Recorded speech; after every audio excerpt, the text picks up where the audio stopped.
दीपक जी, कितने लोग हैं? तो वही थी, अब आपको फोन फोन कर दिया था तो गलती से। अभी हैं लोग? सब लोग फिर जोड़ना पड़ेगा फिर से अब। कितने लोग हैं अभी? अभी 4 लोग अभी दिख रहे हैं। वैसे कितने पहले? मैसेज था, मैंने क्या हुआ भाई साहब, मीटिंग बंद हो गई ना, एक एक बंद हो गई, फोन कर दिए आपको तो। नहीं, अभी कितने लोग हैं फिर भी? पहले कितने लोग थे? अभी 15-20 लोग थे उस समय।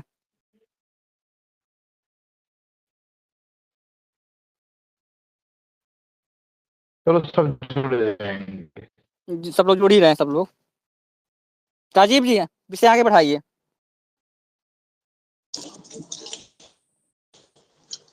अब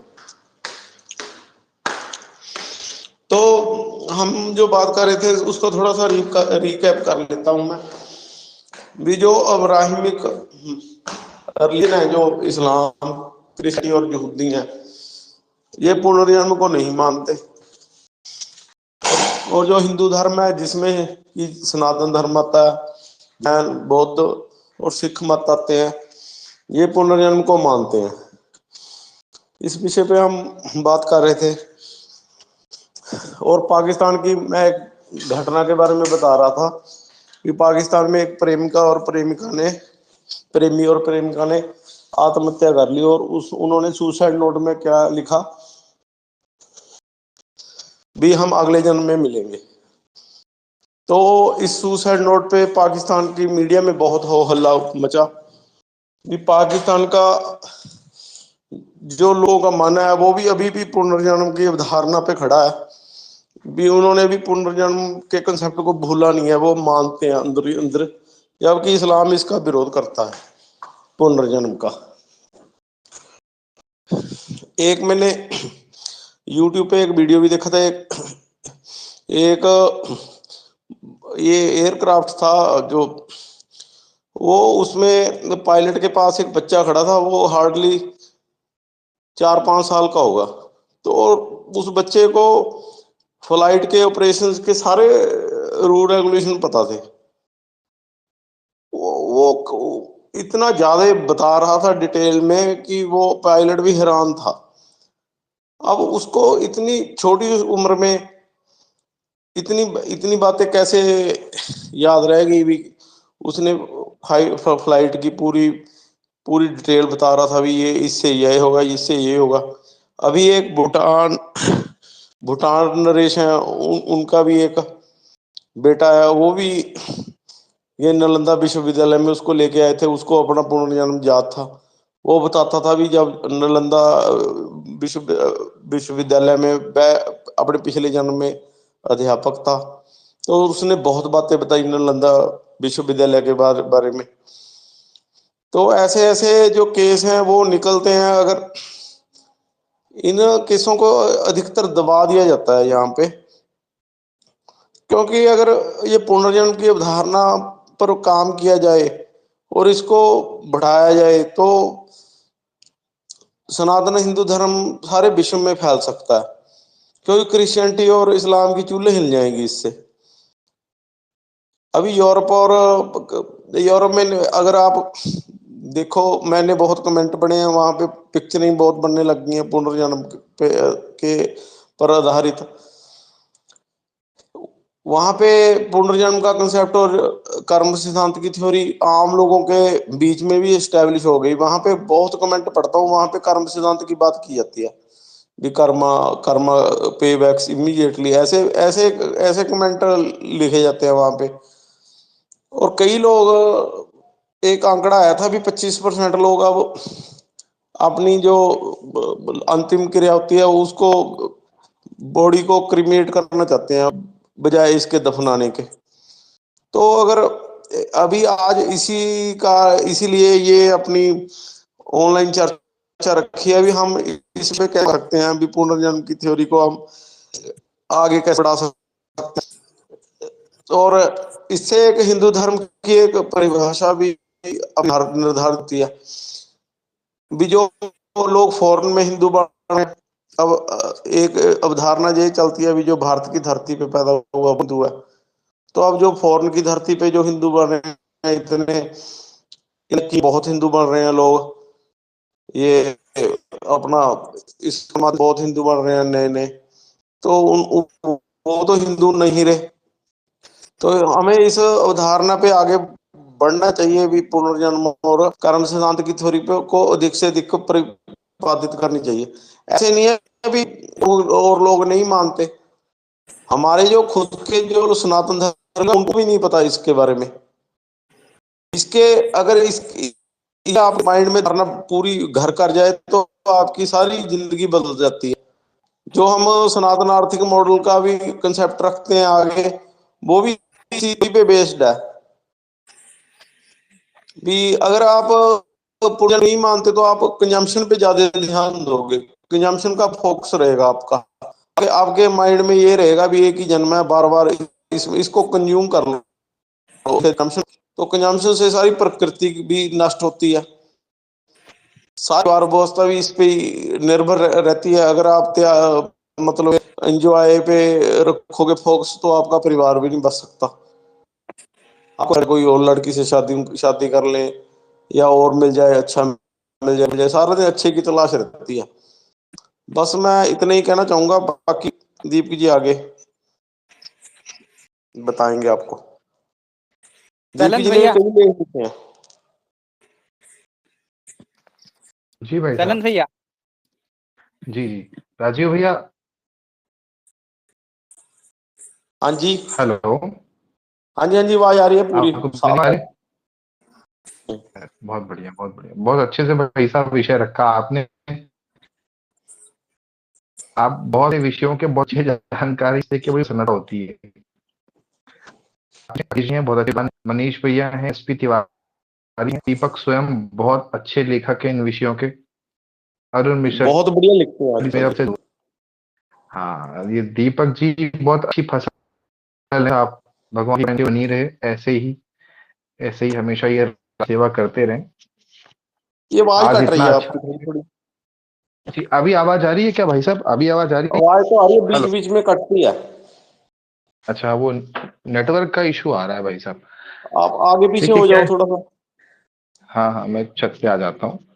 तो भाई साहब देखिए, बहुत अच्छा विषय रखा आपने, सही बात। और दीपक जी को साधुवाद कि उन्होंने इस तरह के विषय को रखा और वो सोच रहे हैं। क्योंकि देखिए हमारे यहाँ तो सबके सब क्या है कि वो कॉपी कैट्स बने हुए हैं।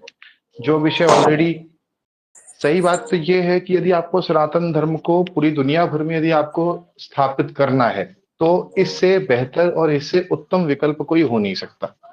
आपने बिल्कुल ठीक कहा कि दुनिया भर में जितने भी थोड़े रैशनल लोग हैं, वो सभी लोग जो हैं, वो कहीं ना कहीं कर्म, कर्म सिद्धांत, पुनर्जन्म, इन विषयों पर चर्चा भी चाहते हैं, उन विषयों पर पढ़ना भी चाहते हैं। भगवत गीता को के जो लोग स्वाध्याय करते हैं, ज्यादातर लोग जो है कर्म सिद्धांत पर बातें करना चाहते हैं, उसे पढ़ना चाहते हैं, समझना चाहते हैं। पर दुर्भाग्य से अपने सनातन हिंदू धर्म में ही इस विषय पर बात करने वाले लोगों की संख्या बहुत कम है। ईमानदार बात है कि बहुत कम है। शास्त्रीय बात तो बहुत कम लोग करते हैं। आप यदि श्रीमद् भागवत उठाइए, इतने, मतलब श्रीमद् भागवत के अलावा अग्नि पुराण ले लीजिए, अपना स्कंद पुराण ले लीजिए, शिव महापुराण उठा लीजिए, सब में कर्म और उससे होने वाले फलों की विस्तृत चर्चा की गई है। यहाँ तक कि जितने धर्मशास्त्र हैं, उन धर्मशास्त्र का जो मूल आधार है पुनर्जन्म है और कर्म सिद्धांत ही है। पर आधुनिक व्यवस्था कैसी है? वो चारवाक ऋषि के आधार पे चलती है कि बस भैया ये शरीर ही सत्य है, इसके बाद ये आत्मा तो कुछ होती ही नहीं है। मृत्यु के उपरांत शरीर का नाश हो जाता है, उसके बाद ही चेतना का नाश भी हो जाता है, ऐसा हम मानते हैं, ऐसा एक आम धारणा है। इसीलिए आज के जीवन में किए गए कर्मों को लेकर के वो नैतिक उत्तरदायित्व, देखिए समस्या क्या है, आज के समय में अपराध क्यों इतनी तेजी से बढ़ रहे हैं? सबसे ज्यादा अपराध तो नैतिक अपराध है। क्योंकि कोई व्यक्ति इस चीज को मानने को तैयार नहीं है, ज्यादातर लोग इस चीज को मानने को तैयार नहीं है कि भैया भविष्य में हमारे साथ में क्या घटेगा। डरते हैं, सनातन हिंदू डरता जरूर है, लेकिन चूंकि व्यवस्था में जो मूल व्यवस्था है, शासन व्यवस्था है, और आम जो एक पढ़े लिखे तबके के बीच में जो एक मूल चर्चा होती है या मूल विचार है, उस विचार में कहीं से कहीं तक ये चीज नहीं है कि आप यदि ये काम करोगे तो आपको ये परिणाम मिलेगा। कह देते हैं हम लोग ये बात, पर ये विचार बहुत स्टैब्लिश विचार नहीं है। इसके कारण से समाज में नैतिक अपराध बढ़ रहे हैं, राजनीतिक अपराध बढ़ रहे हैं। हम इसके क्या कॉन्सिक्वेंसेस होंगे जो शास्त्रों में दिए हुए हैं उसके बारे में बिल्कुल भी विचार नहीं करना चाहते। हमारी योजनाएं इसके आधार पर बिल्कुल नहीं बनती। अब एक सबसे बड़ा उदाहरण बताता हूँ गौ माता की को लेकर के। अभी हम लोग सनातन हिंदू हैं, हम लोग गौ रक्षा की बहुत सारी बातें करते हैं, पर आप बिल्कुल सत्यनिष्ठा से ये बात सोचिएगा कि कितने ऐसे लोग हैं जो वास्तव में गौरक्षा पर वास्तव में काम करना चाहते हैं। ज्यादातर लोग उसमें अपने फायदे की बात सोचते हैं। बहुत बड़ा आरोप लगा रहा हूं। इसीलिए इसीलिए 120 करोड़ हिंदुओं के बीच में गौ माता की स्थिति इतनी खराब है कि जिसके बारे में कहने पर ही अश्रुपात होने लगता है। इतनी दयनीय स्थिति है। क्यों? कोई व्यक्ति ये मानने को तैयार नहीं है कि गौ माता असल में साक्षात भगवान का स्वरूप है। और यही गौ माता, यदि गौ माता के बाद ही मनुष्य शरीर मिलता है, ऐसा शास्त्रों में बताया गया है। तो पुनर्जन्म और कर्म सिद्धांत के बारे में हम ये चर्चा नहीं करना चाहते। हम इस विषय पे विचार इसलिए नहीं करते, हमारी शासन व्यवस्था का ये आधार नहीं है। क्योंकि यदि ये थॉट प्रोसेस स्टैब्लिश हो गया तो हम बहुत सारे ऐसे कर्म जो हैं जो करते हैं जिससे प्रकृति प्रभावित होती है, जिससे किसी को कष्ट होता है, वो सब सारे काम व्यक्ति को बंद करने पड़ेंगे। शासन जो झूठ बोलता है, राजा जो झूठ बोलता है, व्यापारी जिस तरीके से एक्सप्लॉयटेशन करता है, सभी लोग जिस तरीके से ये कार्य करते हैं, उस पे कहीं ना कहीं लगाम तो लगेगी। पुराने समय में आप देखेंगे कि चाहे हो सकता है कि शासन तंत्र इतना मजबूत ना रहा हो, राजतंत्र था, इतनी ज्यादा मतलब चीजें स्ट्रांग नहीं था, पर उसके बावजूद भी आम व्यक्ति के मन में ये धारणा होती थी कि यार हम ये काम करेंगे तो हमको ये परिणाम भोगना पड़ेगा। आज आप देखेंगे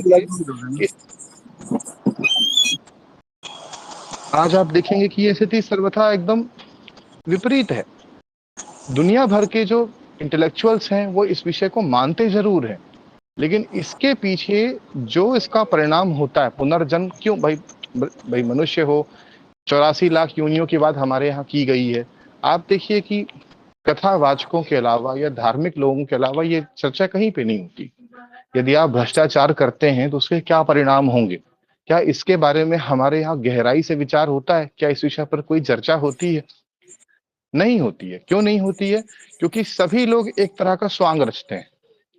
वो झूठ बोलते हैं कि हम शास्त्रों को मानते जरूर हैं पर उसको एक्सेप्ट नहीं, हम मतलब उसके प्रति आस्था रखते हैं पर हम उसको अपनाएंगे नहीं। हमारे संविधान को ले लीजिए, हमारा संविधान सर्वाधिक अभिनय की भावना रखता है कि जितना अधिक हो नैतिकता दिखाओ, प्रदर्शित करो, भीतर से होना आवश्यक नहीं है। वो तब तक नहीं होगा जब तक आपके चित्त में जब तक आपके चित्त में धर्म की भावना गहराई से नहीं उतरेगी। और एकमात्र सनातन धर्म ही ऐसा है जहां पर वास्तव में, मैं सनातन धर्म की ही बात कर रहा हूँ, अन्य की बात में नहीं कर रहा हूँ, क्योंकि कुछ तो नास्तिक हैं और कुछ लोग जो है वो सनातन की मूल बहुत सारी सिद्धांतों की अवमानना करते हैं। जैसे कुछ लोग निराकारवादी हैं। अब वो निराकारवादी हैं तो वो साकार ब्रह्म को मानते नहीं। साकार ब्रह्म को न मानने के कारण उनकी कुछ शास्त्रों में आस्था है, कुछ शास्त्रों में आस्था नहीं। तो मैं विशुद्ध रूप से सनातन हिंदू धर्म की बात कर रहा हूँ। सिर्फ सनातन हिंदू धर्म ही ऐसा है जिसके पास एक पूरी व्यवस्था है, और वो व्यवस्था ये कहती है कि एक राजा को क्या काम करना चाहिए, प्रजा को क्या काम करना चाहिए, चिकित्सक को क्या काम करना चाहिए, आचार्य को क्या काम करना चाहिए, ये काम करने पर क्या परिणाम होता है। क्या इसके आधार पर हमारा कोई मतलब, क्या हमने इसको आधार बनाया क्या अपने शासन तंत्र में या अपनी किसी व्यवस्था में? नहीं बनाया। आज आप देखिए, आज के समय में मेडिकल माफिया बुरी तरीके से चपेट में, चंगुल में ले चुका है। हर व्यक्ति गोली दवाई खा रहा है। डॉक्टर को हम लोग भगवान के बराबर मानते हैं, पर आप सोच के बताइएगा क्या डॉक्टर के मन में ये उत्तरदायित्व है कि भैया मेरा इसका क्या परिणाम होगा, मैं इसके बाद में किस योनि में जाऊंगा और ये गलत काम करने पर मुझे क्या परिणाम मिलेगा। अब देखिए, परलोक तो कोई मानता ही नहीं। इतने सारे करोड़ों हिंदू हैं पर परलोक की भावना किसके मन में कि इस देह के उत्तर भी कुछ है, कोई अस्तित्व है। ऐसा हम सोचते जरूर हैं कि भैया इतने बड़े ब्रह्मांड में कोई ना कहीं जीवन अवश्य होगा, किसी न किसी आयाम में जीवन अवश्य होगा, लेकिन उसके बारे में हम, क्योंकि हमारे मन में जो आस्थाएं हैं ना उतनी गहरी नहीं है, हम बोलते जरूर हैं क्योंकि हमारे संविधान ने, हमारी व्यवस्था ने हमें अभिनय करना सिखा दिया है। हम लोग नौटंकी बहुत अच्छी करते हैं कि हम हाथ भी जोड़ लेंगे, सेकुलर भी बने रहेंगे, ईद की सेवैयां भी खाए आएंगे और पटाखे भी चला लेंगे। आप समझ रहे होंगे ना, ये हिंदू धर्म या हम लोग जो है, हमारी शासन व्यवस्था और हमारा जो सामाजिक तंत्र है वो इस तरीके का अभिनय करने वाला हो गया है। इसीलिए आप देखेंगे कि वो धर्म के बहुत सारे गूढ़ विषयों को लेकर के, मतलब एक तरीके से वो क्लूलेस रहता है। आम हिंदू धर्म की सामान्य व्याख्या भी नहीं समझता, वो हमेशा वो ये समझता है कि भाई ये चीज ऐसी है, हमें बस हाथ जोड़ लेना है, मंदिर चले जाना है, बस हमारा धर्म यही है, लेकिन ऐसा है नहीं। तो पुनर्जन्म और कर्म सिद्धांत एक मूल आधार है। यदि हमें एक धार्मिक समाज की रचना करनी है, हमें ये समझना है कि हमें इस संसार को अच्छा बनाना है, मानवता को आगे बढ़ाना है, लोक परलोक पर, मतलब व्यक्ति ये भी सोचे कि भैया इसके बाद क्या होगा, तो निश्चित रूप से व्यक्ति के व्यक्तित्व में बहुत सारे बदलाव आ जाते हैं। पर आप देखेंगे कि ये स्थिति हिंदुओं में बहुत बुरी तरीके से कम हुई है। पिछले 50-100 सालों में तो और बुरी तरीके से ये चीजें नष्ट हो गई हैं। हम प्रॉपर चारवाकवादी हो चुके हैं। आमतौर पर इन विषयों पर हमारे जो बुद्धिजीवी हैं वो चर्चा नहीं करते हैं कि क्या होगा, कैसे होगा। अब जो बात राजीव भैया बोल रहे हैं वो बिल्कुल सत्य बात है। दुनिया भर के लोग जो हैं वो ये एक्सेप्ट करने को तैयार हैं कि भाई पुनर्जन्म होता है। क्यों? इसकी बहुत सारी घटनाएं और प्रमाण हमारे आसपास देखने को मिलते हैं, और बहुत अब सोशल मीडिया के प्रभाव से वो चीजें अब बहुत ज्यादा लाइमलाइट में आने लग गई। पहले भी होती थी, लेकिन अब ये हो गया है कि वो चीजें लोगों के सामने आने लग गई हैं। लेकिन आप देखेंगे कि पता नहीं क्या ऐसा कारण है कि इस घटना को दबा दिया जाता है। इस विषय पर चर्चा ही लोग नहीं करना चाहते। एक तरीके से ऐसा होता है जैसे एलियन की बात होगी तो सरकार इस बातों की फाइलों को बंद करना शुरू कर देती है, बोलना शुरू कर देती है कि ऐसा संभव ही नहीं। लोग बोलते रह जाते हैं, पर पता नहीं इनकी क्या ऐसी मजबूरियां हैं कि वो लोग कुछ चीजों को सीक्रेट कर देते हैं कि नहीं, इस विषय पर हमें चर्चा नहीं करनी, हमें बात ही नहीं करनी। तो मतलब ये निकल के आता है कि पुनर्जन्म होता है, यमराज होता है, चित्रगुप्त होता है, कर्मों का लेखा जोखा होता है, जिसके बारे में ऑलरेडी हजारों लाखों साल पहले हमारे शास्त्रों में विधिवत लिखा गया है और विस्तार से लिखा गया है। वही होता है जो जो कहा गया है। उसके बावजूद दुनिया भर का जो व्यापारिक तंत्र है ना, वो कभी नहीं चाहेगा कि आप जो है उसके क्लाइंट आप बने रहें। वो हमेशा चाहेगा कि आप जो है, यदि इस भावना पे आगे गए तो आप सबके प्रति स्नेह का भाव रखना शुरू कर देंगे। हर जगह आप ये देखेंगे कि हाँ, हमें क्या करना है, क्या नहीं करना है। जैसे आप देखिए कि हमारे आसपास बहुत सारी वनस्पतियां हैं। हजारों लाखों सालों से हम ये मानते आ रहे हैं कि वनस्पतियों में प्राण होता है। जगदीश चंद्र बसु ने इसको सिद्ध भी कर दिया। पर आप ये गौर करेंगे कि यदि जिस तरीके से वनों को काटा जाता है, जिस तरीके से पेड़ों को काटा जा रहा है, जिस तरीके से हम लोग अर्बनाइजेशन कर रहे हैं, क्या उसके पीछे ये भाव नहीं है कि भैया हम इतने सारे जीवों का नाश कर रहे हैं? यदि हम कर रहे हैं तो प्रकृति को हम कुछ लौटाएं भी। महाभारत में और विविध ग्रंथों में आपको इसके प्रमाण मिलेंगे कि यदि अर्जुन ने कोई वृक्ष काटा, युधिष्ठिर जी ने बोला कि भैया तुमने एक वृक्ष काटा है तो तुम्हें 2 वृक्ष लगाने पड़ेंगे। क्यों? क्योंकि उनका ये कथन था कि भैया ये वृक्ष जो है, ये किसी जमाने में कोई बड़ा ऋषि हुआ करता था, किसी कारणवश ये जो है श्राप के कारण से ये तिर्यक योनि में और उसके बाद ये वृक्ष योनि में आ गया है। तो आप ये सोचिए कि हम जब इस तरह की भाव जड़ और चेतन में हम ये देखते हैं कि भैया एक साइकिल चल रही है लगातार, तो हम किसी के प्रति भी बहुत ज्यादा निरंकुश नहीं हो सकते, किसी के प्रति हम बहुत निर्मम नहीं हो सकते। हमारा शासन भी जो है, एक राजा भी अपने कर्तव्य बोध में बधा रहेगा कि हाँ, सिर्फ ये नहीं कि मुझे अपने इंटरेस्ट को सेव करना है, नहीं, वो ये भी देखेगा कि जिससे मानवता का भी लाभ होना चाहिए। आज आप देखिए दुनिया भर के लोग जो हैं चांद पे जाने को तैयार बैठे हुए हैं। मैं कल किसी से कह रहा था कि यदि हम सुपर पावर होते, यदि हम यूएस की जगह में होते ना, तो ये जितने बड़े बड़े स्पेस मिशन हम लोग देख रहे हैं शायद ये नहीं हो रहे होते। और उसका रीजन है, या हो भी रहे होते तो जो अप्रोच अभी इस समय है चीन की, अमेरिका की, रूस की, वो अप्रोच हमारी नहीं होती। कथनचित वो अप्रोच जो है वो भारतीय होती और उसी को दुनिया भर फॉलो कर रहे होते। आज के समय में उद्देश्य लोगों का ये है कि ये न किन प्रकारेण जो रिसोर्सेस का दोहन हमने यहाँ किया है वही चीज हम वहां भी करेंगे, हम चांद में भी करेंगे, हम मंगल में भी करेंगे, हमको वहां से हाइड्रोजन चाहिए, हमको वहां से हीलियम चाहिए, हमको ये फैलाना चाहिए। अल्टीमेटली यही तो भोगवाद है, यही तो आसुरी संस्कृति है। राक्षसों ने ये कभी माना ही नहीं कि इसके बाद जन्म के बाद, इस जन्म के बाद वो कभी दूसरा भी कोई जन्म होता है। इसका प्रमाण विरोचन और इंद्र के बीच में जो संवाद होता है प्रजापति के साथ में, उसमें देखने को मिलता है। छांदोग्य उपनिषद में एक कथा है, आप देखेंगे वहां विरोचन चीख चीख के ये बात कहता है कि भैया मैं सिर्फ देह हूं, ये जो आत्मा है, ये जो पुनर्जन्म है, कर्म है, मैं इसको कुछ नहीं मानता। जिसके पास शक्ति है, उस इसके पास रिसोर्सेज हैं, वही विजेता है, वही जी पाएगा, वही लाइफ स्ट्रगल की बात करता है। अल्टीमेटली आप देखेंगे वेस्ट की जो फिलॉसफी है एग्जैक्टली वही है, लाइफ स्ट्रगल। आप जिंदा रहोगे तो ही आप आगे बढ़ पाओगे, और जिंदा रहने के लिए आपको किसी को मारना भी पड़ेगा तो आप मारो। लेकिन हमारे यहाँ ऐसा नहीं है। हमारे यहाँ ये कहा गया है कि नहीं, अल्टीमेटली आपको धर्म की रक्षा करनी है, अल्टीमेटली आपको धर्म का पालन करना है। क्योंकि यदि आपने किसी भी रूप में यदि आपने अधर्म किया, धर्म से के मार्ग से आप इधर उधर हुए, तो उसके परिणाम आपको देखने को मिलेंगे। पाप और पुण्य धर्म और अधर्म से ही बनते हैं। तो एक धार्मिक संसार की रचना करने के लिए, जहां पर गौ माता की रक्षा हो, जहां वेदों की रक्षा हो, जहां मानवीय मूल्यों की प्रतिष्ठा हो, ऐसे समाज को रचने के लिए हमें कर्म सिद्धांत को स्थापित करने की आवश्यकता है। ना केवल भारत में, बाकी दुनिया भर में। ये बहुत छोटी अवधारणा है कि भैया भारत में रहे, इस पर्टिकुलर इंडियन पेनिसुला में रहने वाला व्यक्ति ही हिंदू है। नहीं, दुनिया भर में रहने वाला हर मानव हिंदू है। हिंदू शब्द ही हम जिस तरीके से हम कह रहे हैं, वो हिंदू शब्द ही अपने आप में एक बड़ा राजनीतिक और एक भौगोलिक शब्द हो जाता है। वस्तुतः कर्म सिद्धांत हर जीव के लिए, जीव की जो भी एक चक्र है, जीवन चक्र है, वो जीवन चक्र जो है निर्भर करता है, इस बात पर निर्भर करता है कि उसके कर्म कैसे हैं। अच्छे हैं तो वो अच्छी योनि में जाएगा, बुरे हैं तो बुरी योनि में जाएगा। अच्छे हैं तो उसको अच्छे परिणाम मिलेंगे, बुरे हैं तो बुरे परिणाम मिलेंगे। बहुत सिंपल है।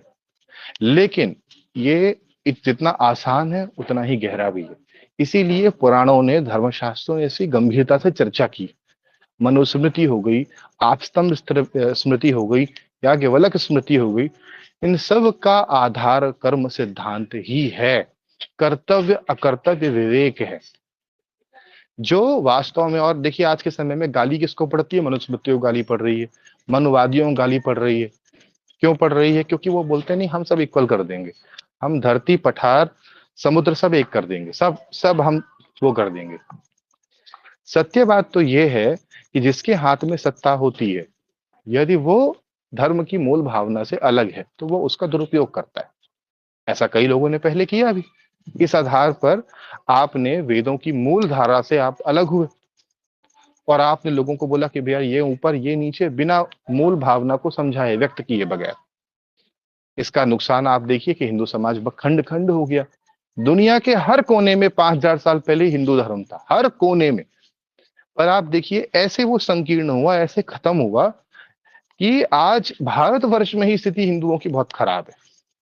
आज 50% हिंदुओं की आबादी ऐसी है जो शास्त्रों को नहीं मानती है, जो टाइटल से हिंदू है, लेकिन वो हिंदू धर्म का जो मूल सिद्धांत है उन सिद्धांतों से विलग है।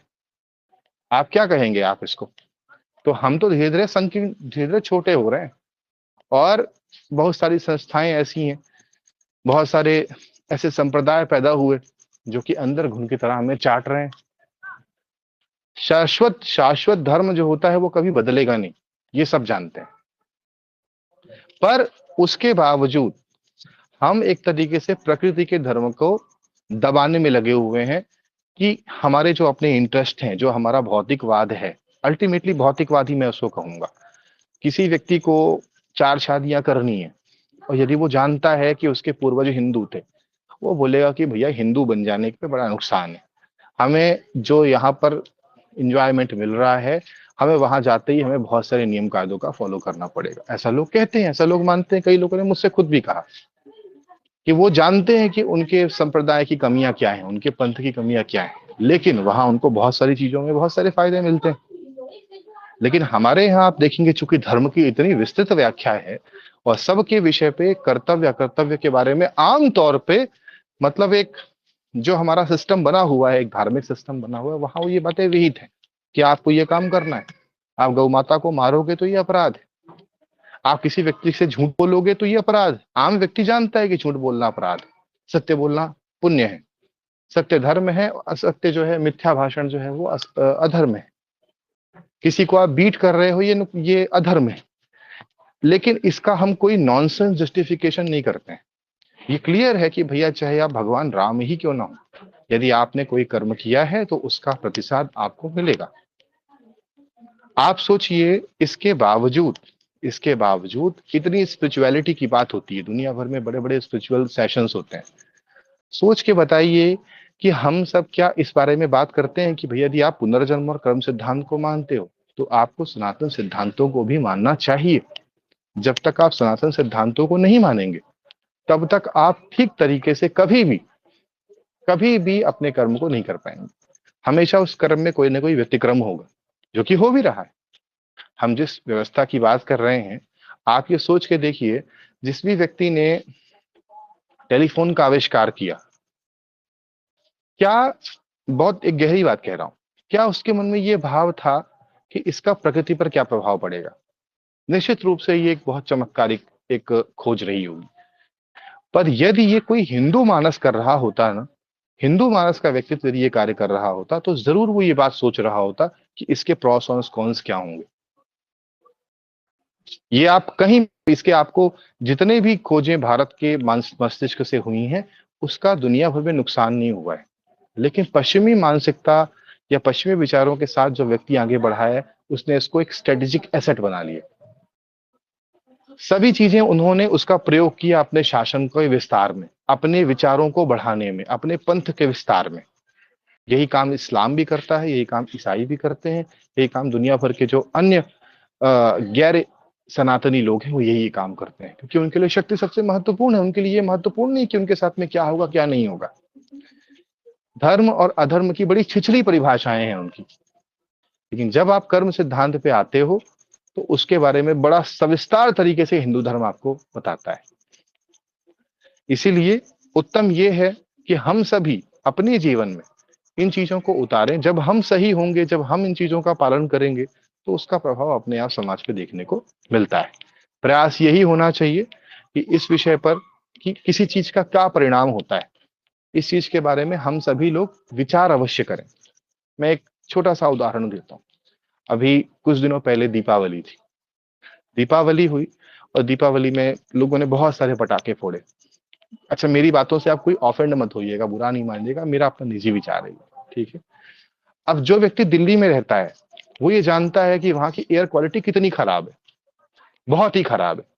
मतलब AQI 400 या 500 पहुंच जाता है।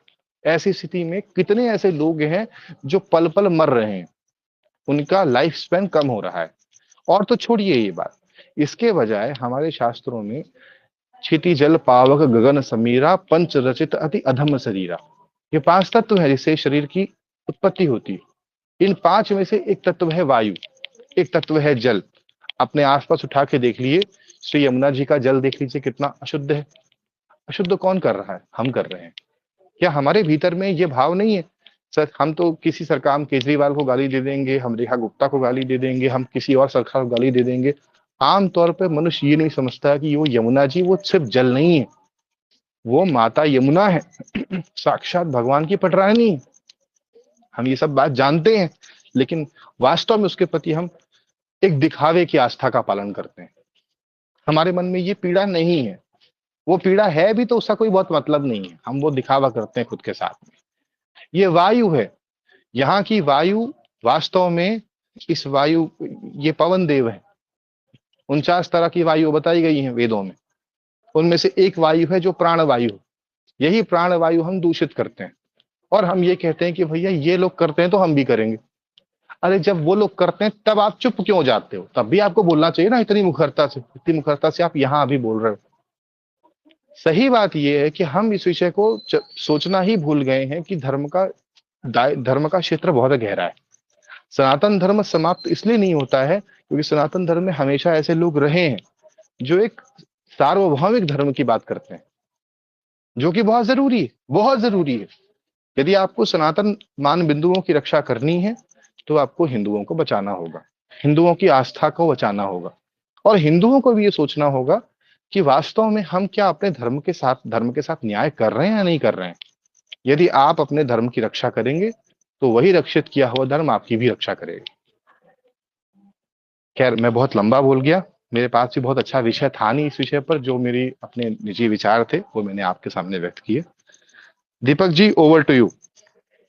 सुशील कुमार द्विवेदी जी, सुशील कुमार द्विवेदी जी।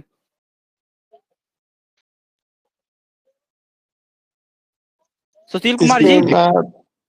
इसमें बीच में मैं थोड़ा सा रखना चाहूंगा। देखो, मैं ना यहाँ पे पंजाब में रहता हूँ। यहाँ पे ना जो सिख हैं बड़े हॉस्टाइल हैं अभी। हम हिंदू नहीं है। उनका हमेशा यही आग्रह रहता भी हम हिंदू नहीं है। इतनी इतनी पुस्तकें लिख दी। तो मेरे पास जो ऑफिस में कई आते हैं, पहले मैंने बहुत लोगों को ना यही समझाया भी ये हिंदू धर्म जो पुनर्जन्म को मानता है वो सारे हिंदू हैं चाहे सिख हैं। वो तुरंत मान गए। जब इस पर्सपेक्टिव से मैंने समझाया तो उनके दिमाग ही घूम गया सारा। तो अगर हम ना इस फिलॉसफी को आगे बढ़ाएं तो हिंदू धर्म को ही मजबूत कर सकते हैं। जो लोग हमसे कट गए हैं वो भी हमारे साथ जुड़ सकते हैं। तो इसके लिए ना राजीव भैया, ये आपको सुन रहे हैं? जतिंदर जी भाई साहब सुन रहे हैं आपको? आपके वहां पर पंजाब में धर्म जागरण के वरिष्ठ अधिकारी रहे हैं जतिंदर जी, अभी अपने साथ जुड़े हुए हैं। ये कई पुनर्जन्म सारे। की जो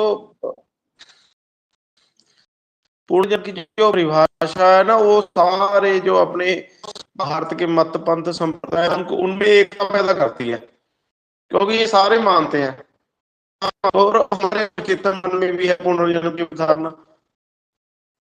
दुनिया के भर के जो काम हो रहा है पुनर्जन्म की अवधारणा को लेके, पर भारत में कम काम हो रहा है। वहां के आम लोग भी करते हैं पुनर्जन्म को लेके। कोई कोई पुनर्जन्म का इंसिडेंस आता है तो उसको बहुत विस्तार किया जाता है। जब हम देखते हैं यहाँ पे सोशल मीडिया में, मैं तो काफी देखता हूँ एक वीडियो को या को या न्यूज को कवर किया भी जाता हो। तो इस विषय पे दोष भैया थे, उन्होंने बाजीराव जी का वो शुरू किया।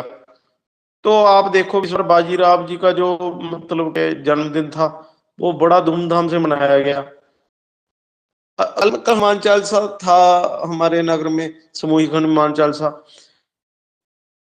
वहां पे की संख्या थी। वहां पे मैंने इस विषय को बड़ी में हौसला अफजाई की आपने बहुत बड़ी बात बताई कि आम लोगों को ये बात पता ही नहीं है पुनर्जन्म की।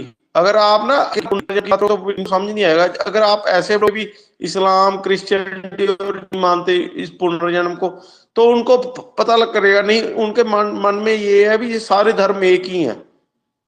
आज मैं शाखा में गए थे, शाखा में कॉलेज के थोड़े से स्टूडेंट्स भी आए हुए थे जो पढ़ते हैं। जब मैंने उस इस विषय को वहां पे रखा तो वो कहता है ये आप तो अलग अलग कर रहे हो सबको। सारे बंदे तो एक ही होते हैं, मुस्लिम भी एक है, हिंदू भी एक है। मैंने उसको बोला भी ये खून के रंग से थोड़ी पैमाना होता है। वो तो बकरे का खून भी लाल है, मुर्गे का खून भी लाल है। तो आप बकरे और मुर्गे जैसे थोड़ी हो फिर। अंतर तो विचारों में होता है। विचारधारा में टोटली अंतर है। पूर्व और पश्चिम का अंतर है। एक एक तो एक लाइफ की मानता है, एक एक बार बार करोड़ों जन्म की बात कर रहा है। अंतर कैसे नहीं होगा? बिल्कुल ही ऑपोजिट डायरेक्शन है। आम लोग हिंदुओं को ये बेसिक फिलोसफी नहीं पता। अगर बेसिक फिलोसफी नहीं पता होगी तो हमारे धर्मशास्त्रों पे किसी को क्या विश्वास होगा? अभी तो सबसे पहले हमें ये एक तो हिंदू धर्म की जो परिभाषा है इसको ये पुनर्जन्म और कर्म सिद्धांत के पर लेके आने की जरूरत है। बीच में जो भी ये मानता है वो हिंदू है।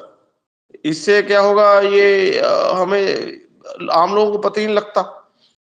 इसमें जो जो सारा दिन डिस्प्यूट रहता है, हर एक बोलता है मैं हिंदू नहीं हूं, मैं हिंदू नहीं हूं। जैसे लिंगायत बोलने लग गया मैं हिंदू नहीं हूं।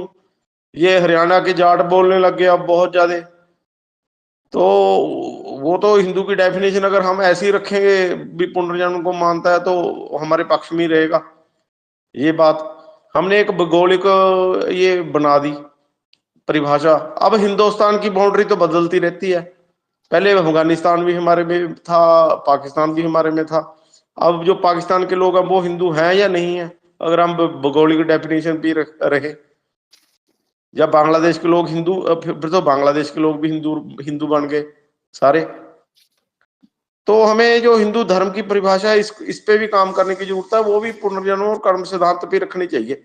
इससे होगा क्या भी, हम जो हैं हमारे मत और पंथ है उनमें एकता आएगी, जो बहुत ज्यादा नीड है। और हमारा जो सारे लोग वेद वेद शास्त्रों को मानने लगेंगे, उनकी अवधारणा टोटली बदल जाएगी कंजम्पशन की और की।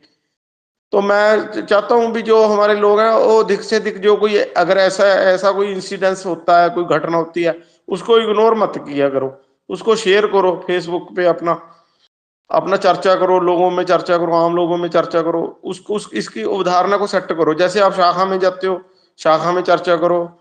कोई धर्म जागरण मंच का कार्यक्रम है, जो कोई हनुमान चालीसा का कार्यक्रम है, इसमें सब में चर्चा करो।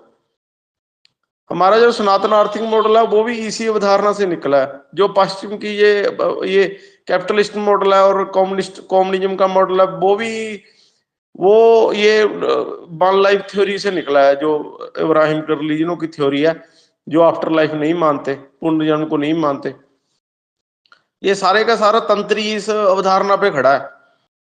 जो आजकल का सिस्टम चल रहा है, घटिया सिस्टम चल रहा है। अभी परिवार क्यों टूट रहे हैं? अधिकतर लोगों को ऐसे लगता है भी मैं इंजॉय करूं अपनी अपनी लाइफ में, चाहे वो महिला है चाहे पुरुष है। पुरुष को ऐसे लगता है मैं अधिक से अधिक महिलाओं के साथ रहूं, ये देखने में अच्छी नहीं लगती मुझे। तो वो एंजॉय के लिए अफेयर शुरू कर लेते हैं, जिससे परिवार टूटने लगे हैं। मूल में जड़ में यही है। बाकी संतोष भैया भी आज हैं हमारे बीच, इन्होंने जैसे बहुत राम अच्छा भैया। काम किया। ये कर सकते हैं ये बड़ा काम।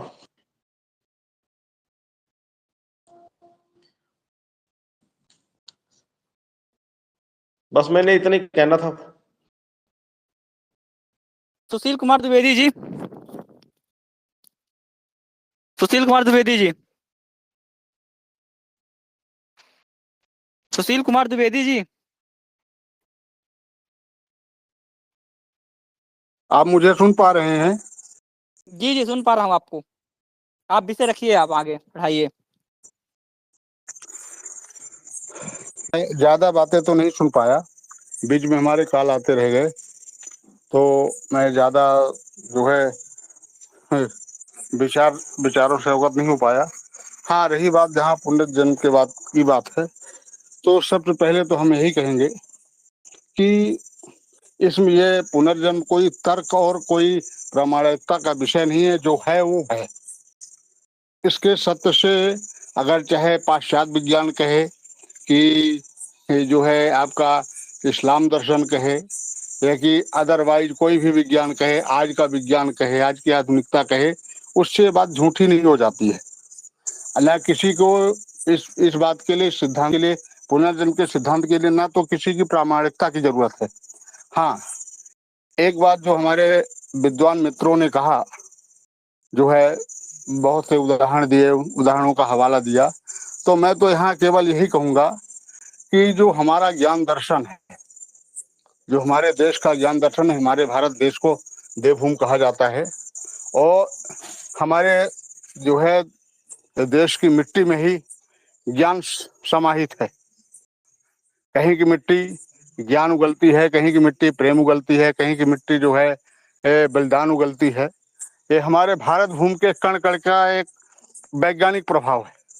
हाँ, जो आज विवाद का विषय बना हुआ है या तर्क का विषय बना हुआ, तो इसके पीछे मैं ये कहूँगा कि जो हमारे मूल विद्वान हैं, जिन्होंने पहले इन विषय पे चर्चाएं की हैं, ग्रंथों में ग्रंथ लिखे हैं, और आज वो हमारे आपसे अछूते रह गए हैं, तो उसकी वजह ये है कि आज हमारा ज्ञान जो है एक व्यवसायिक परिधि तक सीमित हो गया रह गया है। हमारा ज्ञान एक व्यवसायीकरण हो गया है। हम किसी भी क्षेत्र में अपने आप को केवल उस स्तर तक पहुंचाना चाहते हैं जितना हम अधिक से अधिक अपनी प्रतिष्ठा, अपना जो है वर्चस्व स्थापित कर सकें। लोगों में हमारी एक अलग प्रतिष्ठा हो, एक अलग हुकूमत हो, एक अलग जो है बोलबाला हो। और उसके आगे अगर कोई हमसे जो है अगर ये चाहता है कि अगर जो हमारे पास ज्ञान है, जो हमारा अनुभव है, अगर उसमें बांटे तो हम उसे एक नॉर्मल मतलब सामान्य मीटिंग के बतौर कहने के बजाय कुछ कहते हैं, कुछ अपना प्रभाव दिखाने के नाम से, और मूल बात से भटक जाते हैं। क्योंकि जो मूल स्तर है, जहाँ तर्क का विषय होता है, जहाँ लोग हमसे सवाल करते हैं, हमारे पास प्रमाण नहीं होता है, हम उसका प्रमाण नहीं दे पाते हैं, तो तरह तरह की कहानियां बता करके अपना उनसे पिंड छुड़ाते हैं, पीछा छुड़ाते हैं। इस संदर्भ में मैं एक बात, सबसे मूल बात कहना चाहूंगा कि जैसे पुनर्जन्म का सिद्धांत इसी बात से सिद्ध हो जाता है, अगर आत्मा है, आत्मा अमर है। हमारे वो भगवत गीता में जो दूसरा अध्याय है पूरा आत्मा पे चर्चा है। आत्मा को अजर अमर बनाया गया है, आत्मा को के बारे में सारी बातें कही गई हैं। और अगर आत्मा है तो पुनर्जन्म है। वो आत्मा जाति कहाँ है? कर्म सिद्धांत के अनुसार शंकराचार्य जी ने एक बात बड़ी शब्द अच्छी कही थी कि ब्रह्म सत्यम जगत मिथ्या जीवो ब्रह्मैव न परः। इन्होंने मनुष्यो ब्रह्मैव न परः नहीं कहा था, जीवो ब्रह्म ही न परः। वो जीव किसी जीव के लिए नहीं है, वो जीव जो आत्मा है, जो जिसे हम जीवन कहते हैं। जीवन, अगर आप सांख्य दर्शन में जाएं तो ये शरीर हमारा 25 तत्वों का मिलकर बना हुआ है। 24 तत्व प्रकृति के हैं, 25वां तत्व हमारी आत्मा है, जिसको हम पुरुष बोलते हैं। और इसी तरह आप न्याय दर्शन में जाएं, वेदांत में जाएं, वैशेषिक में जाएं। लेकिन हाँ, अब रही बात प्रमाण की, पुनर्जन्म के सिद्धांत में प्रमाण की बात, तो इसका उल्लेख हमारे तंत्र शास्त्रों में सबसे अधिक मिलता है, जो आज प्रायः है हमारे नए नवीन वैज्ञानिकीकरण के कारण लुप्त हो गया है। हम आप जिन्हें हमें उनका ज्ञान नहीं है, हम सब उसे एक भ्रम, एक लुप्त पाए, एक पाखंड का विषय मान लिए। पाखंड का विषय ऐसे मान लिए, हमें याद है सन 1978 या 76 में जो है हमारे यहाँ 5 पब्लिशर्स हैं हिंदुस्तान के। एक आपका देहाती पुस्तक भंडार, चावड़ी बाजार, नई दिल्ली, जिनके पास हमारे पुराने ग्रंथों की पांडुलिपियां थी। एक आपका चौखंबा सीरीज हो गया, एक आपका ठाकुर प्रसाद बुक सेलर हो गया, एक दुर्गा पुस्तक भंडार हो गया। इनके पास हमारे जो है पूर्व ग्रंथों की पांडुलिपियां थी। उसमें जो तंत्र शास्त्र थे, जो ज्ञान के सिद्धांत थे, तो जो तंत्र शास्त्रों में क्या हुआ कि जो ये मतलब अपने व्यापार के हिसाब से जो प्रकाशित करते थे, उनमें कुछ लोगों ने पुस्तकों को पढ़ करके जो है उसको अपराध के क्षेत्र में लिया। जैसे आजकल मारण, मोहन, उच्चाटन, विद्वेषण, स्तंभन जो खड कर्म चलते हैं, तो ये सब लोगों ने जो है क्या किया कि जो मर्डर केस होते थे, मर्डर केस में जो है विज्ञान एकदम आत्मा को, भूत को नहीं मानता है, भौतिक दशा को नहीं मानता है, आत्मा को नहीं मानता है, तो कोई प्रमाण होता नहीं है। वो प्रमाण कोर्ट उस बेस पे मानता है कि अगर कोई तांत्रिक सामने, उसके सामने एक तांत्रिक मार दे, डॉक्टर उसे चेकअप करे, उसे मृत घोषित कर दे, दूसरा तांत्रिक उसको मतलब झाड़ फूंक करके या कि उसे उसका इलाज करके, उपचार करके ठीक कर दे, तब कोर्ट मानेगा। लेकिन जब ऐसी वस्तुत परिस्थितियां नहीं आई तो कोर्ट ने बुला के कहा कि भाई इसका कोई उपचार नहीं है, आप लोग इनका प्रकाशन बंद करो। तो इन जो है प्रकाशकों ने कहा जो है कि अगर हम इनका प्रकाशन बंद कर देंगे तो हमारी ये जो है पुश्तैनी व्यवसायिक व्यवस्था है, फिर हम भूखों मर जाएंगे। तो कोर्ट ने ये कहा कि आप ऐसा कीजिए, इनका प्रकाशन कीजिए, पर उनके मूल चीजें कुछ इधर उधर कर दीजिए, पटाक्षेप कर दीजिए, हटा दीजिए। तो उन्होंने कुछ ऐसा ही किया और बाद में उसमें एक चीज जोड़ दिया गया कि आप किताबों से पढ़ करके वो करेंगे, वो प्रामाणिक नहीं होगा, इसके लिए विशेष गुरु की आवश्यकता है। और धीरे धीरे फिर ये पाखंड का रूप ले लिया, ये प्राय एकदम लुप्त प्राय हो गया। अब रही बात पुनर्जन्म सिद्धांत बौद्ध दर्शन में। बौद्ध दर्शन में अगर सामान्य दर्शन की बात करेंगे आप, तो बौद्ध दर्शन हमारे जो है दर्शन शास्त्र में नास्तिक दर्शन माना जाता है। नास्तिक दर्शन से कैसे श्रमण दर्शन भी कहते हैं, बौद्ध और जैन को। भ्रमण दर्शन का मतलब होता है जो वेदों को प्रमाण नहीं मानते। लेकिन अगर आप बौद्ध दर्शन के हीनयान और महायान में जाएंगे तो बहुत सारी चीजें हमारी वैदिक दर्शन से मिलती जुलती है। और इनके जो है जो हीनयान और महायान के जो दर्शन भी हैं बहुत सारे तंत्र से भी मिलते हैं। बौद्ध दर्शन के तांत्रिकों ने जो है इस पर भी, पुनर्जन्म पर भी बहुत सारे प्रयोग किए। जो व्यक्ति मर रहा है, कोई मतलब अच्छा बुद्धिस्ट है, जिसे हम अपने सनातन की भाषा में परम योगी कहते हैं, बहुत बड़ा साधक कहते हैं, ऐसे जो बुद्धिस्ट साधक होता था तो वो मर रहा है, हमें उसके जीवन की जो दर्शन है, उसका ज्ञान है, बहुत सारी चीजें जो बौद्ध शिष्य नहीं प्राप्त कर पाए, अब उसे कैसे प्राप्त किया जाए, ये महापुरुष कहाँ जन्म लेगा, तो कुछ निशान बना के छोड़ते थे मृत्यु के पूर्व। और अपने जो है अतीन्द्रिय शक्तियों से, अपनी योग शक्तियों से देखा करते थे कि वो व्यक्ति कहाँ जन्म लिया, और जहाँ वो बालक जन्म लेता था वहां जाकर के जो है उसका अध्ययन करते थे, तो वो निशान मिलता था, ये प्रमाणित होता था कि हाँ पुनर्जन्म है, वो सारी चीजें है। ये तो दूसरे दर्शन की बात आ गई। लेकिन जो हमारे दर्शन में, हमारे सनातन धर्म में, जिसका आज हम प्रमाण नहीं दे पाते हैं, अगर आप देखें हमारा अग्नि पुराण, हमारी गर्ग संहिता और हमारा जो है गरुड़ पुराण इसी से भरा हुआ है। लेकिन आज हम उसे भी एक पाखंड कपोल कल्पना मानते हैं, क्योंकि न हम उधर रिसर्च करना चाहते हैं। हमारे ज्ञान को जो हमारा अमेरिका या कि आपका नासा सेंटर या कि इसरो जो हमें हमारा ही ज्ञान लौटा के दे रहा है, अगर उसने प्रमाण बता दिया कि ये बात सही है, 5000 साल पुराना है कि 10,000 साल पुराना है, तो हम भी उसी में अटक जाते हैं। क्योंकि ना तो हमारे पास अध्ययन का कोई ललक है, ना विषय, और हम भी आज आधुनिकता के बेस पे इतना बढ़ते जा रहे हैं कि हम अपने ही चीजों को पीछे छोड़ते जा रहे हैं। और जो हमसे जुड़े हुए, जिन्होंने मतलब उसका काखा गाखा ABCD भी जिसे पता नहीं है, वो आज वो अध्ययन करके अपने और उसे अनुदित कर अपना ज्ञान बता करके प्रकाशित कर रहे हैं, और हमारे ही धर्म को, हमारे ही ज्ञान को छुटलाने का प्रयास कर रहे हैं। यद्यप हमारे पास हमने कोई अध्ययन नहीं किया, कोई साधनाएं नहीं की, इसलिए हमारा प्रमाण जो है सब व्यर्थ माना जाता है। और सबसे मूल बात इसमें कि जो हमारे ज्ञान का सिद्धांत है, जो हमारे दर्शन का सिद्धांत है, दर्शन का सिद्धांत ऐसा है कि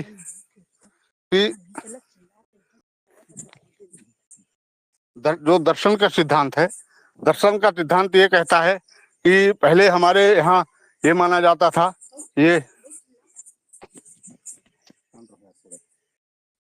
कि पहले हमारे फिलॉसफी को सुप्रीम ऑर्डर इंक्वायरी मानी जाती थी जो है।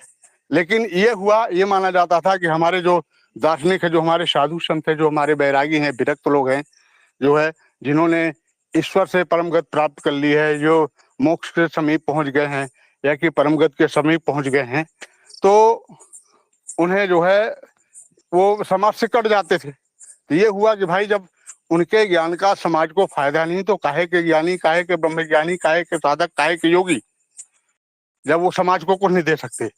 तो ये इनमें जब पाश्चात्य दर्शन के जो विद्वान हुए हैं, सुकरात, प्लेटो, अरस्तु, आप इन्हें भी देखिए, ये भी पुनर्जन्म के सिद्धांत को के बारे में काफी लिखा है। और अगर आप पाश्चात्य में किसी भी ज्ञान की चर्चा कीजिए तो सुकरात, प्लेटो और अरस्तु का नाम जरूर आता है। उसके बाद में जो हुए हैं, जो है आपके रूसो हुए हैं, और ये इमैनुअल कांट हुए हैं, देकार्त हुए हैं, स्पिनोजा हुए हैं, लेबनीज हुए हैं, और ह्यूम हुए, लाक बर्कले हुए हैं, और बहुत सारे लोग हुए हैं। लेकिन सब ने जहाँ आत्मा, अणु, परमाणु और सबका जो है जहाँ तक ये शोध हुई, चर्चाएं हुई, तो सब ने कहीं न कहीं माना कि भारतीय दर्शन से, भारतीय ज्ञान से हम बहुत पीछे। तो इनमें जो है जब बड़े विद्वानों की संगोष्ठी बैठी तो ये कहा गया कि भाई भारतीय दर्शन, हमारा भारतीय ज्ञान अपने आप में अप्रतिम है, इसे सेकंड ऑर्डर इंक्वायरी बनाया जाए। एकदम उस समय हमारे देश में अंग्रेजों की सत्ता थी, जो है उनकी हुकूमत थी। हमारे पास जो हमारी विद्याओं को प्रकाशित करने का, उसका प्रचार करने का कोई साधन नहीं था। हम गुलाम थे, राज महाराजा सब चाटुकारिता पे लगे हुए थे। तो इसलिए धीरे धीरे ज्ञान हमारे कुछ विद्वानों, हमारे जो महान पंडित, जो संत महात्मा योगी थे, उनके साथ वो लुप्त होता चला गया। हाँ, हम अपने देश के उन महान महामनीषी बलिदानी जो है विद्वत जनों को धन्यवाद देंगे, जिन्होंने विदेशी आक्रांताओं के आने के बाद, उनके साहित्य को नष्ट करने के बाद, उनके द्वारा साहित्य को नष्ट करने के बाद भी हमारा जो है, जो साहित्य बचा हुआ है, जो ज्ञान बचा हुआ है, जो दर्शन बचा हुआ है, जो हमारा जो है अध्यात्म विज्ञान बचा हुआ है, तो उसकी वजह क्या थी कि वो हमारे यहाँ रटाया जाता था। ये हुआ था कि इनको रटा दें, हमारा जो है मूल प्रमाण अगर पड़ा रहेगा तो कहीं ना कहीं शायद हमारे देश में कोई जो है जिज्ञास पैदा हो, कोई रिसर्चर पैदा हो, इसके बारे में शोध करे। वो हुआ। फिर बीच में अंग्रेजों के समय में ये जर्मनी का एक मैक्स मूलर था, उसमें आपके ये लॉर्ड मैकाले था, लॉर्ड मैकाले ने मैक्स मूलर को बुलाया था और उससे कहा था कि आप ऐसा करो, आपको संस्कृत का ज्ञान है और हमने यह तो आप ऐसा करो कि ये जो संस्कृत के कुछ ग्रंथ हैं, इनमें कुछ चीजें आप जो है हटा दो अपने। तो कहने भाई उससे क्या होगा, लोग तो वही मानेंगे, इनके पास पांडुलिपि यहाँ प्रमाणित ग्रंथ है, कहने हम उनका प्रचार नहीं देंगे, उन पे रोक लगा देंगे। जो ग्रंथ का प्रचार हम करेंगे, जो हम बांटेंगे, जो हम पब्लिश करवाएंगे, जो अपने जो है एजेंटों को देंगे, जो विद्वान एजेंट है ऊंचे पदों पर डालेंगे, उन्हें सैलरी देंगे, उन्हें सुख सुविधा देंगे, उन्हें समाज के सामने में अगर हम विद्वान घोषित करेंगे तो जो पढ़ाएंगे, जो बताएंगे वही माना जाएगा। और उससे क्या होगा कि ये जो है भारतीय दर्शन के, भारतीय ज्ञान के को हम दूषित सिद्ध करेंगे, दूषित बनाएगा। और जो उनका निचोड़ जो हमने चुराया है उसे हम अपने भाषा में अनुवाद करके अपना ज्ञान बना करके उसे प्रकाशित करेंगे और ये बताएंगे कि भारत का दिया हुआ नहीं है, मेरा दिया हुआ है। ऐसे एक नहीं अनेकों उदाहरण। दूसरी चीज आपने सुना होगा, शायद जो बुजुर्ग होंगे हमारे मित्र इस संगोष्ठी में, उन्हें पता होगा कि आज से पहले हमारा विज्ञान तो आत्मा को आज भी अब कुछ मानने लगा है, नहीं तो हमारा विज्ञान भूत प्रेत आत्माओं को नहीं मानता था, परा विज्ञान को कुल मिला के बिल्कुल ही नहीं मानता था जो है। तो इससे मतलब काफी इन लोगों के तर्क वितर्क काफी भरे पड़े हुए हैं जो है। जब ये सन 1982 में जब ड्रैकुला का आतंक हुआ आपके जो है यहाँ अमेरिका में, तब लोगों ने माना कि हाँ आत्माएं होती हैं। फिर 86 में यहाँ डायन का आतंक हुआ आपके इंग्लैंड में, और अन्य जो है उनके जुड़े हुए यूरोपीय देशों में। तब उनका भाई कोई न कोई ऐसी शक्ति है जो परेशान करती है। तब रिसर्च शुरू हुए। रिसर्च शुरू होने के बाद उनके कुछ विद्वान हमारे भारत आए, जो बड़े बड़े वैज्ञानिक है, जो परा विज्ञान पे रिसर्च कर रहे थे। उन्होंने ये देखा कि भटकती हुई आत्माएं वहां पाई गई जहां वो दफनाने की प्रक्रिया है या कि मरणोत्तर की प्रक्रिया अलग टाइप की है, हमारे भारत जैसी नहीं है। केवल भटकती ही आत्माएं कतिपय पाई गई, कम स्थिति में पाई गई केवल भारत में, क्योंकि यहाँ जलने की प्रक्रिया है और इसके मरणोत्तर प्रक्रियाओं में जितनी क्रिया किए जाते हैं उनके पीछे एक विज्ञान है जो है। हम उनको पानी देते हैं, उनका श्राद्ध करते हैं और उनके मुक्ति की कामना करते हैं, मुक्त हो जाते हैं। हम उन्हें गया ले जाते हैं, उन्हें बद्रीनारायण ले जाते हैं, उनका पिंडदान करते हैं। और अगर हमारा सही भाव से प्रभाव से किया तो बेशक को मुक्त हैं और वो मतलब इतर योन से पितर योन में जाते हैं, पितर योन से जो है देव योन में जाते हैं, देव योन से वो अपने जो है क्या कहते हैं कि अपने स्वयं कुक्ष का चयन करते हैं, कोख का चयन करते हैं कि हमें अपने कर्म के अनुसार, अपने प्रारब्ध के अनुसार, पूर्व जन्म के सिद्धांत के अनुसार जो है कि हमें किसी योन में जाना है, किसके कोख में जाना है। हमारा अगला कर्म जो पिछला गलत कर्म था कि अच्छा कर्म था या कि अधूरा कर्म था, उसे पूरा करना है कि पुराने गलत कर्मों में सुधार करनी है। तो उसके अनुसार कोख का चयन करते थे, उनका पुनर्जन्म होता था। लेकिन पुनर्जन्म होने के बाद क्या ये माया, जैसे आप अगर सुखदेव जी को पढ़ें, जैसे सुखदेव जी ने यही कहा था महर्षि व्यास से कि जब व्यास जी ने कहा था बेटा आप जन्म ले लो, और 12-13 साल तक जो है माँ की कोख में पड़े, माँ को तकलीफ हो रही थी, कि बेटा जन्म ले लो, तो उन्होंने कहा मुझे पता है, मैं जन्म लूंगा, माया छू देगी, हमारा सारा ज्ञान हरा गायब हो जाएगा, मैं भी भूल जाऊंगा, मैं भी आम व्यक्तियों के। तो महर्षि व्यास जी बहुत बड़े योगी थे, उन्हें भगवान कहा जाता है। तो उन्होंने जब वचन दिया कि तुम जन्म लो, हम तुम्हें जो है माया को छूने नहीं देंगे, क्योंकि देखिए सांख्य कहता है कि हम आप सामान्यतः मानते हैं कि हमारा शरीर पंच महाभूत से बना है, लेकिन जब हमारे शरीर को जलाया जाता है तो दो महाभूत अलग हो जाते हैं। दो महाभूत अलग हो जाते हैं तो ये हमारा शरीरी जो आत्मा है अशरीरी हो जाता है, इसका शरीर खत्म नहीं होता है। केवल पंच महाभूत में दो चीजें छूट जाती हैं, आपका पृथ्वी का तत्व छूट जाता है और जल का तत्व छूट जाता है। बाकी तीन तत्व रहते हैं, और बाकी जो आपके जो 24 तत्व में 3 तत्व निकाल दे, बाकी जो है 21 तत्व रहते हैं, और 5वां तत्व आत्मा है। तो इस पर कमान किसकी जो है मन की हो जाती है। अगर मन हावी हो गया तो जो है वही आत्म रूप में पैशाचिक कर्मों में लिप्त हो जाता है। अगर जो है उसका पुराना ज्ञान, पुरानी साधना, इसीलिए जो हमारे देश में इसके लिए आत्मा के आत्मबल को बढ़ाने के लिए, आत्मा के पुनरुत्थान के लिए कई प्रक्रियाएं बताई गई हैं, योग बताया गया है, साधनाएं बताई गई हैं, ईश्वर की आराधना बताई गई है, पूजा बताई गई है, जो है ध्यान बताया गया है। एक एक से हैं जिन्हें आज का विज्ञान जो है पाखंड कहता है, जो है उस प्रकल्प को नहीं मानता है। तो उससे वो आत्मा क्या करता है कि अपना पुनरुत्थान करता है और नए कोख का चयन करता है। आप बड़े बड़े साधकों से मिले, बड़े बड़े जो है योगियों से मिले, तो स्वयं ये बात बताते हैं कि जैसे मान लीजिए जो हमारे शरीर की क्षमता है, पहले हमें पता नहीं चला कि हमें हमारा जन्म किस लिए हुआ, या कि पता चला हमने सुना उस चीज को माना, सर हमने भी जो है उड़ा दिया थे, चलो सब हटाओ, सब बकवास है।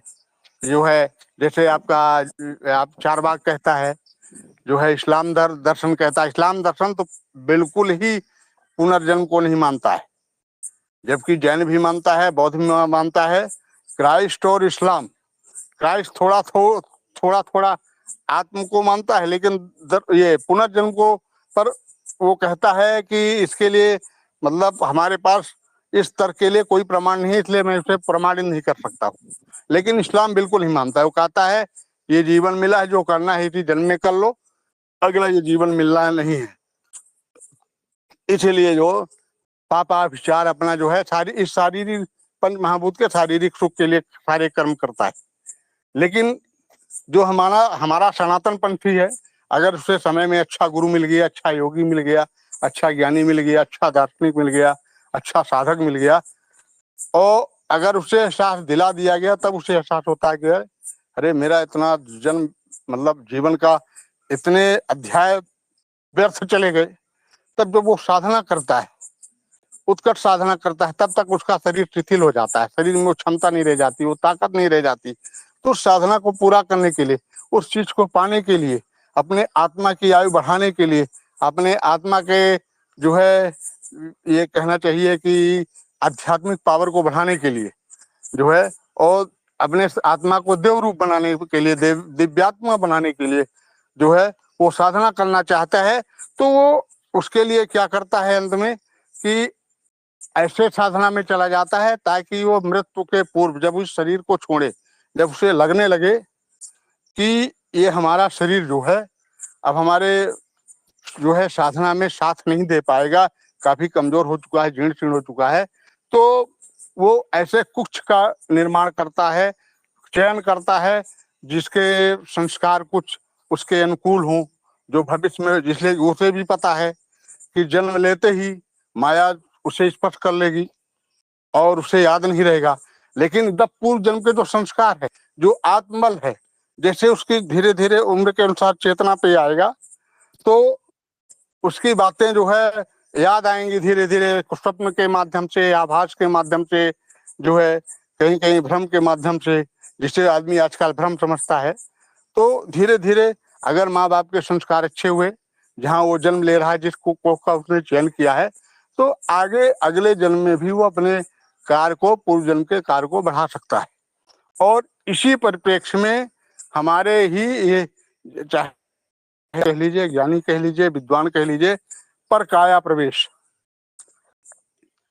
सबसे पहले पर काया प्रवेश की जो विद्या आई है, प्रयोग किया गया है, मात्र इसीलिए कि, और इसी के बाद ये संभावना बन सकती है कि लोगों को विश्वास दिलाने के लिए, जो कि अगर आप अपने आत्मा का पुनरुत्थान करना चाहते हैं तो आपको ये मानना पड़ेगा, आपको इस बात से भयभीत होना पड़ेगा कि पुनर्जन्म होता है। आप वर्तमान के कर्मों से डरिए। आपको जो सुख मिल रहा है वो पूर्व जन्म के कर्म के हैं। अगर आपने इस जन्म में अच्छे कर्म नहीं किए हैं फिर भी आप सुखी हैं, तो आपके पूर्व जन्म के कर्म के सिद्धांत हैं।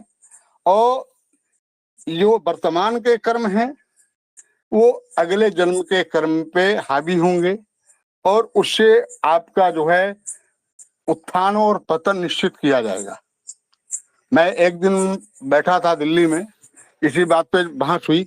एक व्यक्ति हमारे सामने बैठे थे, बहुत साधारण व्यक्ति थे। उन्होंने चर्चा की कि भैया आप ये बताइए, वही जन्मतिथि हमारी है, वही जन्म ज्योतिरादित्य सिंधिया जी की है। ज्योतिरादित्य सिंधिया जी जो है ऐशो आराम की जिंदगी जी रहे हैं और हम जो है एक एक पैसे के लिए मुहताज हैं। आप कहते हो, एक ज्योतिषी जी बैठे थे, उन्होंने कहा था कि भाई ये सब कर्म का सिद्धांत है, और जो है उसका सिद्धांत है, पुनर्जन्म का सिद्धांत है। तो फिर भी वो उसको सही दलील नहीं दे पाए, तो उसने मुहूर्त का सिद्धांत है, लग्न का सिद्धांत है। तो उसने कहा भैया उसी लग्न में, उसी मुहूर्त में तो मैं भी पैदा हुआ हूँ, फिर दोनों के साथ ये अंतर क्यों? तो फिर मैंने उस साधारण व्यक्ति को, हमने कहा, ज्योतिषी जी एकदम विद्वान व्यक्ति थे, हमने कहा आप इन्हें इसे नहीं समझा पाएंगे, आप इसे हमारे तुलसी बाबा की तरह इसकी भाषा में समझाइए, तब इसे समझ में आएगा। तो हमने कहा भैया आपने बेताल 25 पढ़ी है? फिर नहीं पढ़ी। हम कहा बेताल की कहानी सुनी है, जो है विक्रम और बेताल की कहानी सुनी है कि 3 व्यक्ति से एक टाइम में जन्म लिए थे, एक राजा हो गया था, एक जो है अघोरी हो गया था, एक की हत्या हो चुकी थी। तो कहना सुने हैं, तो हो गया। आप कहना आप सुने हैं तो उसमें ज्यादा हमें डिटेल में नहीं जाना है। हाँ, आपने जो कहा ज्योतिरादित्य सिंधिया की बात, वो उनके पूर्व जन्म के संस्कार हैं। पूर्व जन्म में उन्होंने अच्छे कर्म किए होंगे तो आज उन्हें इस जन्म में सुख भोग रहे हैं। अब इस जन्म में उस सुख का उपभोग करके अगर अच्छे कर्म नहीं करेंगे तो अगला जन्म आपसे भी बदतर हो सकता है। आप इस जन्म में, आपने पूर्व जन्म में गंदे कर्म किए होंगे, इस जन्म में आप अच्छा कर रहे हैं फिर भी आपको तकलीफ हो रही है। एकदम आपको सारे कर्मों का हिसाब तो ही देके जाना पड़ेगा। ये मृत्यु लोक है, यहाँ ईश्वर भी आया है तो उसे मानना पड़ा है और कर्म के सिद्धांत को देखना पड़ा है। ये दूसरी चीज, ये जो है मृत्यु लोक है, यहाँ जो है हम यहाँ से कुछ भी नहीं ले जा सकते, कुछ भी नहीं ले जा सकते। मतलब हम किसी का भैया ऋण नहीं लेके जा सकते। अगर हमने किसी को वाणी में कुछ दिया है, या कि जो है ऋण के रूप में कुछ दिया है, या कि कर्म के रूप में कुछ दिया है, प्रेम के रूप में कुछ दिया है, वो हमें अगर इस जन्म में हम नहीं लौटा पाए उसे, तो उसे हमें लौटाना ही पड़ेगा। हम यहाँ से नहीं लेके जा सकते। कुछ चीजें हैं जो छूट जाएंगी, वो अगले जन्म में हमको उसको लौटाना ही पड़ेगा। और इसीलिए ये जो है ये पुनर्जन्म का सिद्धांत बनाया गया है। और पुनर्जन्म के सिद्धांत का सबसे बड़ा प्रमाण जो हमारे शास्त्र और धर्म ग्रंथ कहते हैं कि हमारा शरीर 84 लाख योनियों से है। आप हर व्यक्ति अगर आप अपने शरीर को मापिए अपने अंगुलियों में, तो हमारा शरीर 84 अंगुल से न तो 83 होगा, न 83.5 होगा और न 85 होगा। इसलिए सिद्ध हो जाता है। भगवान कृष्ण ने भी गीता में कहा है, और गीता के महात्म्य भी पुनर्जन्म के सिद्धांत से भरे हुए हैं। हमारे शास्त्रों में भी इसके कई प्रमाण हैं, लेकिन यद्यप हमारे पास कोई तार्किक प्रमाण नहीं है, क्योंकि हमें अध्ययन करने का ना तो समय है, ना साधना करने का समय है, ना हम उसमें घुसना चाहते हैं। इस वजह से जो है हम उस चीज से पीछे भागते हैं। और आज हम व्यवसायिक उदर पूर्ति के लिए ऐसा लगे हुए हैं कि हम स्वयं उस चीज से पिंड छुड़ाना चाहते हैं। हम क्राइस्ट को दोष देते हैं, हम इस्लाम को दोष देते हैं, जो है हम जो है आज के वैज्ञानिक सोच को दोष देते हैं, हम अपनी युवाओं को दोष देते हैं, अपनी जो है तार्किक विकलांगता को दोष देते हैं। लेकिन हम स्वयं अपने जो है पूर्व धर्म ग्रंथों को, अपने जो हमारे महर्षि वेद व्यास जैसे महर्षि वेदव्यास जैसे व्यक्ति को जो जिसने ये ग्रंथ लिखा है, इसके पीछे भी एक छोटी सी हम आपको कहानी बताते हैं। हमारा जो है जो मूल ज्ञान है वेद, वेद का अर्थ है बाइद, जिसे बोला गया है। जो हमारे यहाँ गुरु परंपरा थी, तो इस जो ज्ञान होता था, जो हमारे जो है पूर्वज थे, महामनीषी महर्षि ऋषि जो पूर्वज थे, उन्होंने जो ज्ञान अपना इकट्ठा किया, उन्होंने सुनाया। तो वेद से श्रुत हुआ, वेद से श्रुति हुआ, फिर श्रुतियों से वो क्या बना, उसे संकलन किया गया, स्मृति हुई, स्मृतियां बनी। फिर स्मृतियों में क्या हुआ कि जो जैसे जो ऋषि थे उनके सिद्धांत उन्होंने अपने अनुभव के सिद्धांत डाले। फिर उसके बाद उपनिषद जो उनके ज्ञान के समीप आया, वो उपनिषद हुआ। तो 5 मिनट तो इस वजह से तो धीरे धीरे जो है वही बातें हुई। तो और वो, लेकिन हाँ, आज हम उस पर न शोध करना चाहते हैं, न उस पर विश्वास करना चाहते हैं। वह जो है वो आज के यूरोपीय साहित्य ने, यूरोपीय विज्ञान ने कह दिया वो बकवास है, पाखंड है, तो हमने भी मान लिया, क्योंकि हम उसे प्रमाणित नहीं कर सकते। हमारे पास प्रमाणित करने का न कोई साधना है, न कोई तरीका है। तो इससे सिद्ध नहीं हो जाता भैया कि पुनर्जन्म नहीं है। पुनर्जन्म है, किसी के मानने या किसी के तार्किक विश्लेषण से उसे झूठा सिद्ध करने से वो झूठा सिद्ध नहीं होता है। बस मैं यही बात कह के अपना विराम देता हूँ। जितेंद्र जी भाई साहब, हेलो। जितेंद्र जी,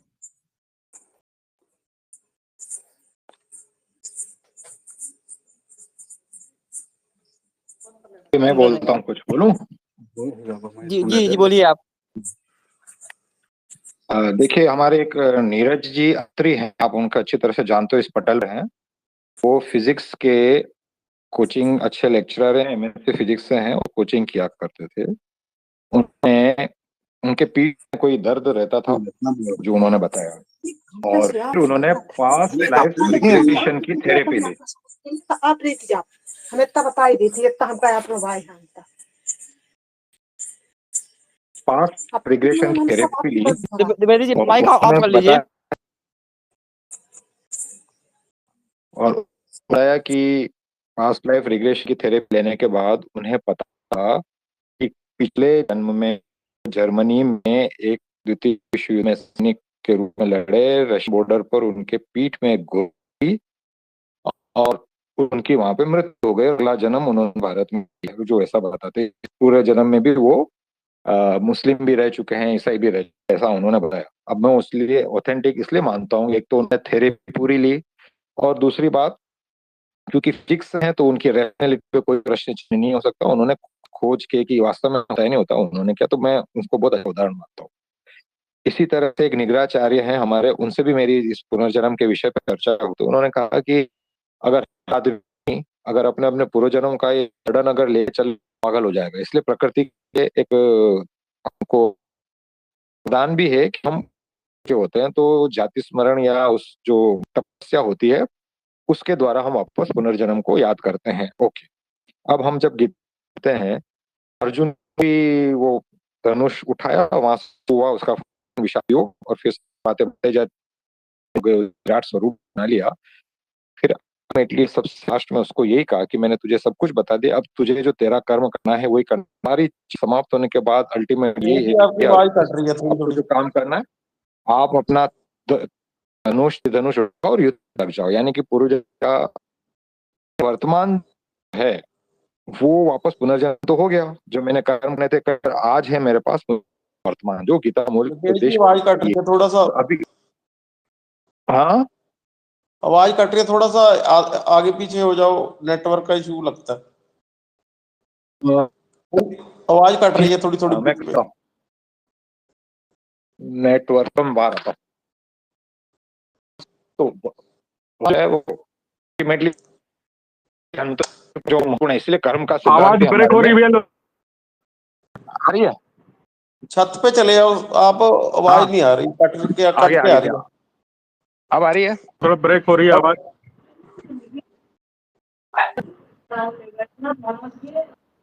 अब आ रही है? हेलो, अब आ रही है? आवाज तो आ रही है, कट के आ रही है बीच बीच में। अब वो आपकी तरफ से भी कभी कभी आ रही है। एनीवे, तो ये कुल मिला के यही था। उस हिसाब से भी देखें तो हम बने तो इन्हीं अणु परमाणुओं से हैं, और चर अचर जो भी हों, ऊर्जा तो एक तरह की है। तो नई पीढ़ी को हम इस तरह से समझा सकते हैं। और कर्म का सिद्धांत, मैं जब अमेरिका में गया था तो उन्होंने एक पात्र रखा हुआ था डोनेशन के लिए, उसका नाम रखा था कर्म पात्रा। तो कर्म का सिद्धांत और पुनर्जन्म का पश्चिम में भी अभी प्रचलन बढ़ा है, और इसमें पास्ट लाइफ रिग्रेशन जो थेरेपीज हैं वो इंडिया में भी काफी प्रचलित हो रही है। और जैसा कि नीरज अत्री जी इसके काफी अच्छा बताते हैं, तो ये हम अगर बताएं तो एक जो हमारा कॉन्फ्लिक्ट है, सोशल कॉन्फ्लिक्ट, इसलिए इसमें मनुस्मृति में जो वर्ण व्यवस्था है, और इसका फ्रेडरिक नीत्शे ने भी बहुत अच्छा सपोर्ट किया है कि वर्ण बनाए इसीलिए गए थे ताकि कि पर्टिकुलर नेचर का व्यक्ति वापस, जैसे मान लीजिए मैं क्षत्रिय धर्म, क्षत्रिय वृत्ति वाला हूँ, तो मैं पुनः क्षत्रिय के यहाँ ही ले जाके मैं अपनी अपनी यात्रा को पूरा कर सकूं। अब जब संकरता आ जाती है तो वो एक फैमिली के अंदर चार है तो वो स्टेट मेंटेलिटी बन नहीं पाती है। तो ये भी एक कारण है। दूसरा, मान लीजिए आज मैं किसी कंडीशन में हूं तो मेरे पास कर्म के द्वारा मैं अपने आप को अपडेट कर सकता हूँ, किसी अगला जन्म में भी किसी अच्छी जगह ले सकता हूँ। तो दूसरा, फिर जो मेरा अभी वर्तमान मेरा जो घर है, जो मैंने गर्भ लिया है, वो मेरे अपना चुनाव है। इसलिए सारी लाइबिलिटीज मेरी हो जाती है कि मैं जिस परिवार, जिस कुल, जिस देश में हूँ, वो मेरा अपना चुनाव है, चेतन अचेतन मन से मुझे पता हो या ना हो। तो ये एक मेरे उत्तरदायित्व और दायित्व बोध को भी बताता है। तो और बहुत से हमारे जो कॉन्फ्लिक्ट हैं वो भी इससे रिजोल्व हो सकते हैं। ऐसा मेरा मानना है पुनर्जन्म के केस में। तो नई पीढ़ी को भी हम अच्छी तरह से लॉजिकली इसको समझा सकते हैं। और ये हमें काफी जो एंग्जाइटीज जो हम लेके चलते हैं, जैसे कि शैलेंद्र जी ने पहले ही बता चुके हैं, उस काफी जो एंग्जाइटीज है उससे हम अपने आप को दूर कर सकते हैं और बहुत ही अच्छा आनंदपूर्ण जीवन व्यतीत कर सकते हैं। और डेफिनेटली सबके द्वारा ही इस जाति स्मरण करके, ताकि कि वो शंकराचार्य कहते हैं पुनरपि जननम पुनरपि मरणम पुनरपि जननी जननी जठरे शयनम। तो इस आवागमन का जो चक्र है, इससे हम मुक्ति पा सकते हैं और पर्यावरण के लिए हर तरह से ये उपयोगी, जैसा राजीव जी और शैलेंद्र जी ने बताया। धन्यवाद। जितेंद्र भाई साहब, जितेंद्र जी भाई साहब, जितेंद्र जी भाई साहब, जितेंद्र जी, मैं वही सासू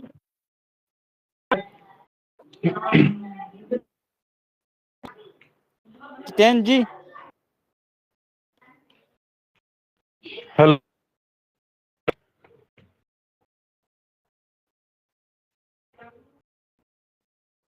जितेंद्र जी भाई साहब, हेलो। हेलो जी। हाँ मनीष जी, मनीष जी हेलो। हाँ हाँ। जी, आगे भाई साहब। मैं जी मैं कह रहा हूँ विषय वस्तु रखा इस सप्ताह, और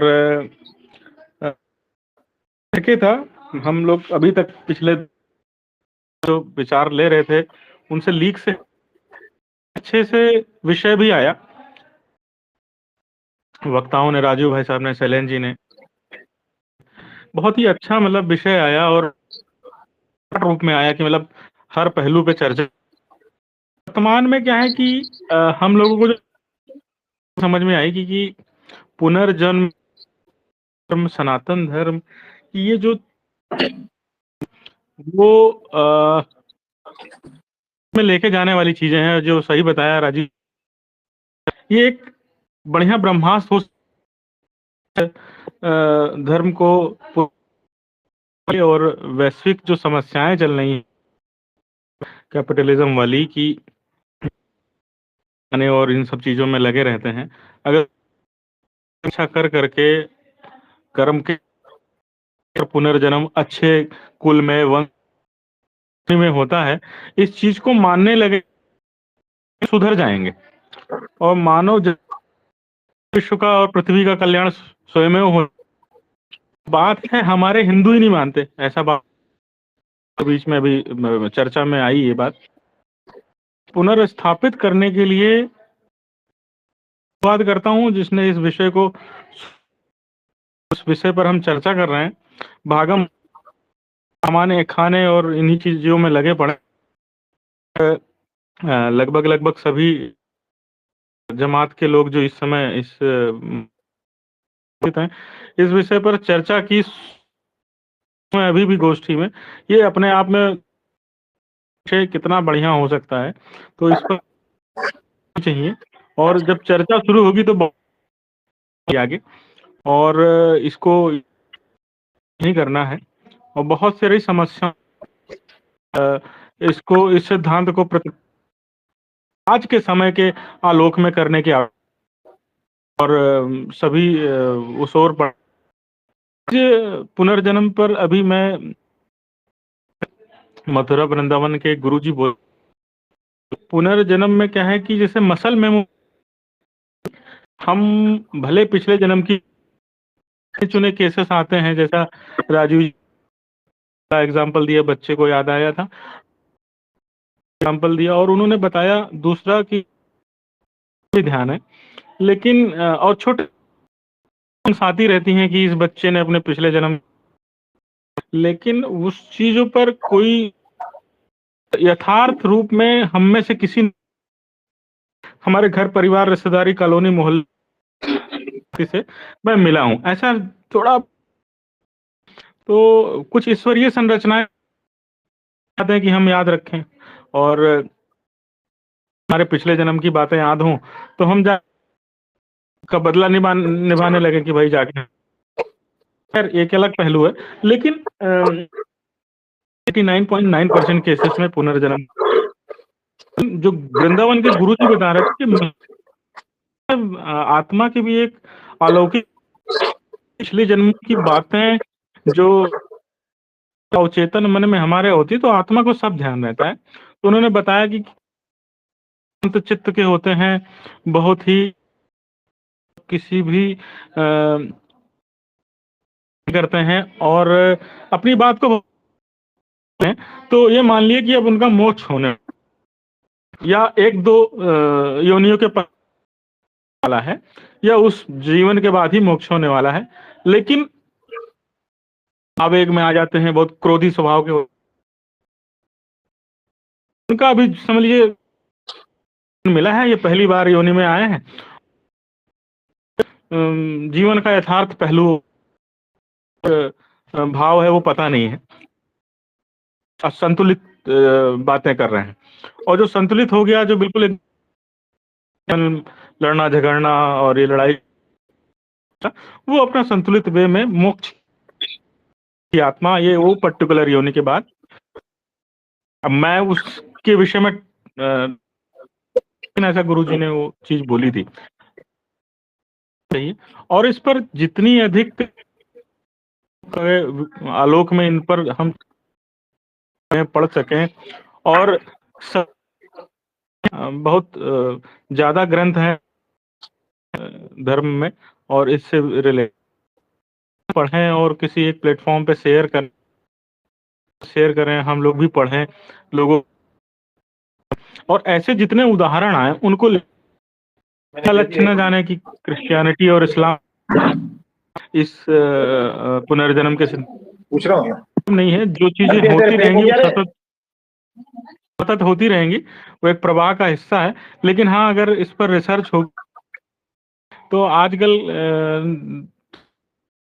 बात है, फिर नई जनरेशन आ रही है, अटेंशन स्पैन बहुत घट गया है, कालखंड में हम लोग जी रहे हैं, तो ये चीजें कौन कितना इसको सीरियस बड़ी बात है, लेकिन काम नहीं छोड़ना इस काम को, तो और तीव्र, क्योंकि विश्व का सनातन धर्म के इस पुनर्जागरण के कहीं ना कहीं छुपा हुआ है। ये गूगल मीट में गिनती चाहते हैं तो इस चीजों को दुनिया के सामने, और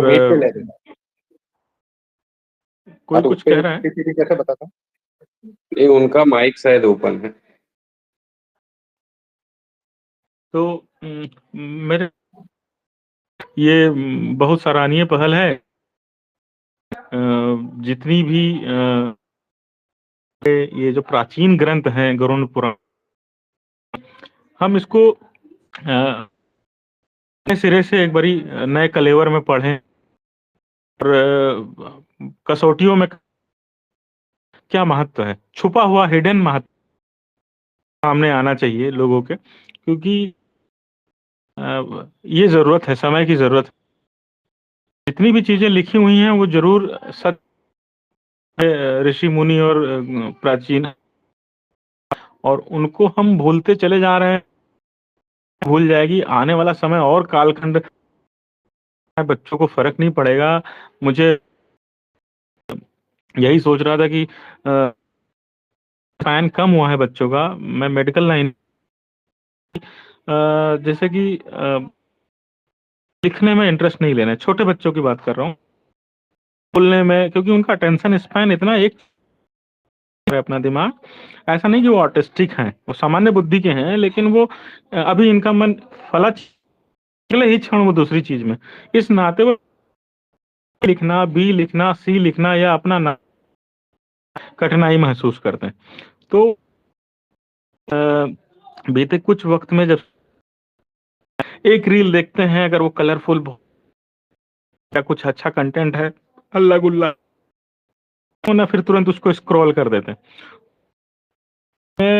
हम लोग चूंकि 90s के, हम लोग उस कालखंड को बदल, तो हमारे सम्मुख जिम्मेदारी ज्यादा पीढ़ी में, अगर ये सब चीजें हम नहीं कर पाए तो बहुत दिक्कतें आएंगी। और कहूंगा कि शैलेंद्र भाई साहब ने एक ज्योतिष विज्ञान की जो बातें हैं, चिकित्सा शास्त्र यूज करता था, तभी से इस ढंग से गया, और ज्योतिष को चिकित्सा नहीं देखा जा सकता था।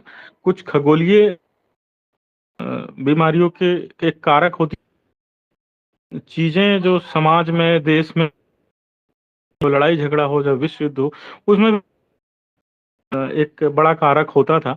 तो रिसर्च हुई हैं, यूरोप में भी हुई हैं, आते हैं कि कुछ नाभिकीय संलयन के द्वारा निकलती है सूर्य के द्वारा और पूरे होती है, तो कुछ स्पेसिफिक तो रिपीट होती हैं, उसके कारण भी उस टाइम फ्रेम में डाला, तो पता है कि विश्व युद्ध या ऐसी इसी कुछ घटनाएं जो हुई, वो लड़ाई का और महायुद्ध, और हमारे दिमाग को डायरेक्ट या इनडायरेक्ट रूप में प्रभाव, तो इन सब चीजों पे ग्रंथ रहे हैं, यज्ञ, पुराण और अन्य स्मृतियां हमारी, उन अध्ययन की आवश्यकता है। बोला बीच में, मैं उस चीज को मैं तब था, लेकिन उन्होंने बताया कि कुछ सूत्र वो इतने मारक थे, मंत्र बदल के उसको फिर से रीप्रिंट किया। उस समय की जरूरतें थी, लेकिन अब वो लोगों को चीजें थी, आने वाली पीढ़ियों को पता होनी चाहिए। वहां भी कहीं एक छोटा सा भी एक रोआ जैसा भी मिले, उसको फिर बाहर निकालने की कोशिश करनी चाहिए। हम आने वाले समय में ये रोया भी दिखना बंद हो जाएगा। कुछ था जो अभी बताया भाई साहब ने, तो वाकई में हम लोगों को आधी मेहनत करके, जिम्मेदारी उठा के ये चीजें करनी है। दुनिया के सामने आएगा तो अपने हृदय परिवर्तन होगा, और भी खुद ब खुद हो जाएगा, क्योंकि सनातन वैदिक संस्कृति और भारतीय संस्कृति में हुआ है। हमारे लोग को आप मान जाएगा विश्व शांति के लिए, और जो अपना अपना अपना पार्ट करे। और आज तो मुझे तो बड़ा अच्छा लगा, और मैं तो पूरे चर्चा को सुन नहीं कहना चाहूंगा। मैं इस विषय का विशेष पढ़ने की इच्छा करूंगा, अब और पढ़ूंगा कहाँ। ज्ञासु प्रवृत्ति का हूँ, पुनर्जन्म और ये सारी चीजें लिखी हैं, इन चीजों को आवश्यकता है, और एक बारी खुद भी पढ़ें, ज्ञान लें। इस समूह में एक से एक चीजों को अच्छे ढंग से रखते हैं, तो मुझे तो बड़ा आनंद आया। आगे काम देखिए कैसे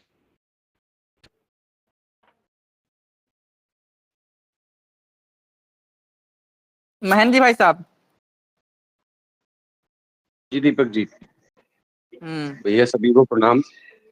और दीपक जी ने जब ये विषय रखा ना, तो मैंने दीपक जी से एक ही चीज बोली कि ये विषय हम लोगों का नहीं है, तो भी दिमाग में एक दो नाम आए कि शैलेन भैया को आप करो या योगेश जी से आप बोलो, क्योंकि शैलेश भैया विद्वान है, इस क्षेत्र में है। और सबसे बड़ी चीज ये क्या है कि हम सभी भारतीय संस्कृति से जुड़े हुए हैं। और ये जो विषय आया ना सामने, जैसे अभी मनीष भैया ने थोड़ी बहुत अभी थोड़ी देर पहले ही बोला कि ये क्यों अलग होता जा रहा है, क्या होता जा रहा है। सबसे बड़े कारण ही क्या है कि हमारे पास सब कुछ उपस्थित है, हमारे पास सब कुछ है, भंडार है, और फिर भी हम ही उसको भूलते जा रहे हैं। हम ही कभी ना कभी ऐसी बात कर देते हैं क्या। हमारे पास इतनी बड़ी चीज है गीता, जिसमें इस स्पष्ट रूप से लिखा हुआ है, और हमने कई हमारी पौराणिक कथाएं हैं, हमारे शास्त्र है, हमने बहुत सारी चीजें हमने खुद ने पढ़ रखी हैं। जैसे कि कामदेव को जब भस्म किया भगवान महादेव ने, तो वो श्री कृष्ण जी के वंश में जन्म लिया। जय विजय जो जो द्वारपाल थे भगवान विष्णु के, उनका जन्म हुआ। भगवान शेषनाग बलराम जी के रूप में आए, फिर लक्ष्मण जी के रूप में आए। अवतार हमारे यहाँ पे होते रहे हैं, सती माता पुनर्जन्म लिया। तो ये तो जब देवी देवता हमारे एक जन्म लेके, कि जैसे शिखंडी का ही हम ले लेते हैं, अम्बा को जब अपमानित अम्बा हुई, उसके मन में द्वेष आया भीष्म जी के प्रति, तो वो शिखंडी के रूप में पुनर्जन्म लेके आई। तो ये तो हमारे यहाँ होता ही आया है। गरुड़ पुराण, हमारे घर में किसी की मृत्यु होती है तो गरुड़ पुराण होता है, वहां पे बताया जाता है आपके कर्म कर्म। हमारा पतंजलि योग सूत्र हो गया, या हमारी मनु स्मृति हो गई, और हमारे कई शास्त्रों में बहुत सारी चीजें वर्णित है, स्पष्ट है। गीता में तो वो बिल्कुल स्पष्ट लिखा हुआ है, और बहुत सारी चीजों में लिखा हुआ है, कर्म करेगा, कर्म के हिसाब से अगला जन्म उसको प्राप्त होगा। कहीं कहीं किन्हीं किन्हीं पुराणों में या स्मृतियों में लिखा हुआ है, देवी न्याय से अगला जन्म होगा। और भगवान, सबसे बड़ी चीज ही हमारे पास में गीता है। भगवान तो सीधा कहते हैं कि जन्म मरण का चक्र चलता रहता है। हम अवधेशानंद जी गुरु जी के पास गया मैं 13 वर्ष की उम्र में, सिंगस्त, शायद हाँ 2013 की बात है, सॉरी 2003 की बात है, 2004 की। मैं 13 14 15 साल का हूँगा। तो एक मन में जिज्ञासा रहती थी कि हम क्या हैं क्या हैं। तो एक उन्होंने मुझे पुस्तक दी, उस पुस्तक में लिखा हुआ था, मैं अजर अमर अविनाशी एक आत्मा हूँ, और देश स्थिति परिस्थिति और मेरी बुद्धि मेरी शक्ति का केंद्र है, और मेरी शक्ति निर्धारित करती है। सीधा उसमें लिखा हुआ था। अब जीवन मरण ये चक्र होता है, हम क्या कर, अभी हमको बहुत सारे साधु संत बोलते हैं अच्छे कर्म करते जाओ, नहीं तो वहां पे क्या दिखाओगे, अगले अच्छे जन्म करते जाओ, नहीं तो 84 योनि। हम लोग आपस में बातें, हमारी चर्चाएं, जो सात्विक लोग हैं सत्संग करते हैं, हम योनियों की बात करते हैं पिछले जन्म। अभी दीपावली पे हमारे यहाँ काजल लगाने की एक परंपरा है। तो अगर वो काजल नहीं लगाया जाता तो हमारी माताएं बहनें कहती हैं अगले जन्म में छछूंदर बन जाओगे, समझ रहे हो। और दूसरा यह कहा जाता है जो स्त्री व्यभिचार करती है अगले जन्म में कुतिया बन जाएगी। तो ये चीजें तो जीवन मरण का चक्र, आत्मा तो हमारा अविनाशी है ही सही, पर यहाँ पे कारण क्या हो रहा है ना, यहाँ पे विशेष चर्चा भी हम लोग कर रहे हैं। तो चर्चा इस कारण हम लोग यहाँ पे कर रहे हैं क्योंकि, दीपक जी आवाज आ रही है? आ रही है। हाँ, तो चर्चा भी हम लोग यहाँ पे क्यों कर रहे हैं पता है, क्योंकि हमारा हम अरे फोन वाले पर अभी आ रही है दीपक जी? हेलो, आ रही है। हाँ, तो चर्चा का कारण क्या है पता है, कि हम खुद ही अपने घर, अभी एक बहुत अच्छी बात बताता हूँ, बुरा मानने की तो कोई चीज ही नहीं है। क्या हम अपने बच्चों को घर में, हमारे स्वयं के बच्चों को घर में हम वेद शास्त्र पढ़ा रहे हैं, या हमने कभी उनको कोई पुराण उठा के दिया या किसी के बारे में बताया? ज्यादातर लोग हमारे ग्रुप में, जय सनातन भारत में 600-700 लोग हैं, मेरे भी समूह में बहुत सारे लोग हैं। हम लोग सब संगठनों में काम करते हैं, दिन भर हम लोग कहीं ना कहीं उपदेश देते हैं, प्रबोधन करते हैं, उद्बोधन करते हैं। क्या हमारे निजी जीवन में क्या हम लोगों ने उन चीजों को आत्मसात करा? हमारा सबसे बड़ा तो यहाँ पे कारण ही यही हो रहा है कि हम खुद ही अपनी संस्कृति विहीन होते जा रहे हैं हम लोग। समाज ही हमारा, लोगों को संस्कृति पढ़ाना नहीं आती है बच्चों को। आजकल अभी सबसे बड़ी चीज क्या है कि बहुत सारी चीजें संस्कृत में है, वो उसका हिंदी वर्जन ढूंढ रहे हैं, इंग्लिश वर्जन ढूंढ रहे हैं। बच्चे। चलो ठीक है, किसी भी वर्जन में भरें, ट्रांसलेशन अच्छी चीज है। हम भी कई लिपियों से होते होते यहाँ पर आए हैं, हमको भी बहुत सारी चीजें नहीं आती। अभी हम भी हिंदी में या संस्कृत आती है उसमें पढ़ रहे हैं, हो सकता है आगे जाके और कोई कुछ हो तो हम उसमें पढ़ें, पर पढ़ना जरूरी है। अब हम ना पढ़ा रहे हैं, सबसे बड़ी चीज है सांस्कृतिक प्रचार करना ही होगा, अपने धर्म का, अपनी संस्कृति का, रीति नीति परंपरा का। हमारी जो वेद शास्त्र हैं, हमारे ब्राह्मण जन लगे हैं। अब एक और मेन विषय ये था कि ये जो हमारा विषय है, ये विषय हम लोगों का था ही नहीं, हम कुछ भी कर लें। हम सिर्फ यहाँ पे सत्संग ही करा है हम सभी ने। हम सिर्फ सत्संग, ये आप हम सभी जानते हैं, क्योंकि हम उस लायक है ही नहीं कि हम उसको कर सकें। मैंने दीपक जी से एक ही चीज बोली कि अगर इस विषय को कोई ढंग से रखता तो हो सकता है, जहां तक हम सुनते हैं, राजेंद्र दास जी महाराज अग्रपीठाधीश्वर, क्योंकि वो एक भी बात शास्त्र के बिना नहीं कहते। उनकी जो सत्संग होते हैं या जो प्रवचन होते हैं, कथाएं होती हैं, शास्त्र के अलावा कोई भी बात नहीं होती उनके यहाँ। जैसे भजन चल रहे हैं या कुछ भी हो रहा है, वो शास्त्र सम्मत बात करते हैं, वो शास्त्र की ही बात करते हैं। तो ऐसे विद्वान लोग इसको डिफाइन कर सकते थे। आप हम सिर्फ इस पे चर्चा कर सकते हैं कि हाँ यहाँ पे पुनर्जन्म, हमारे गांव में भी कई लोग वापस लौट के आ गए, वो बताते थे कि हाँ वहां पे क्या था कि 2 दूत आए थे, ऐसा ऐसा हुआ था, ये हुआ था। कुछ बच्चों को याद है, हमने स्वयं ने देखा, एक बच्चे से जाके मैं स्वयं मिला, जैसे आप लोगों ने ही बताया, कई लोगों से मिले, उसको सब कुछ याद था, उसका गाँव याद था, उसके भाई का नाम याद था, उसकी बहन का नाम याद था, सब कुछ याद था। 5 साल का बच्चा था, बोलने लगा वो सब चीजें, और धीरे धीरे 18-20 साल का हुआ, लुप्त हो गई चीजें। हम यहाँ पे हमको सिद्ध करने की आवश्यकता ही नहीं है पुनर्जन्म, कि पुनर्जन्म को अब हमको सिद्ध करना पड़ेगा। सिद्ध क्या है, वो तो सिद्ध हुआ ही है।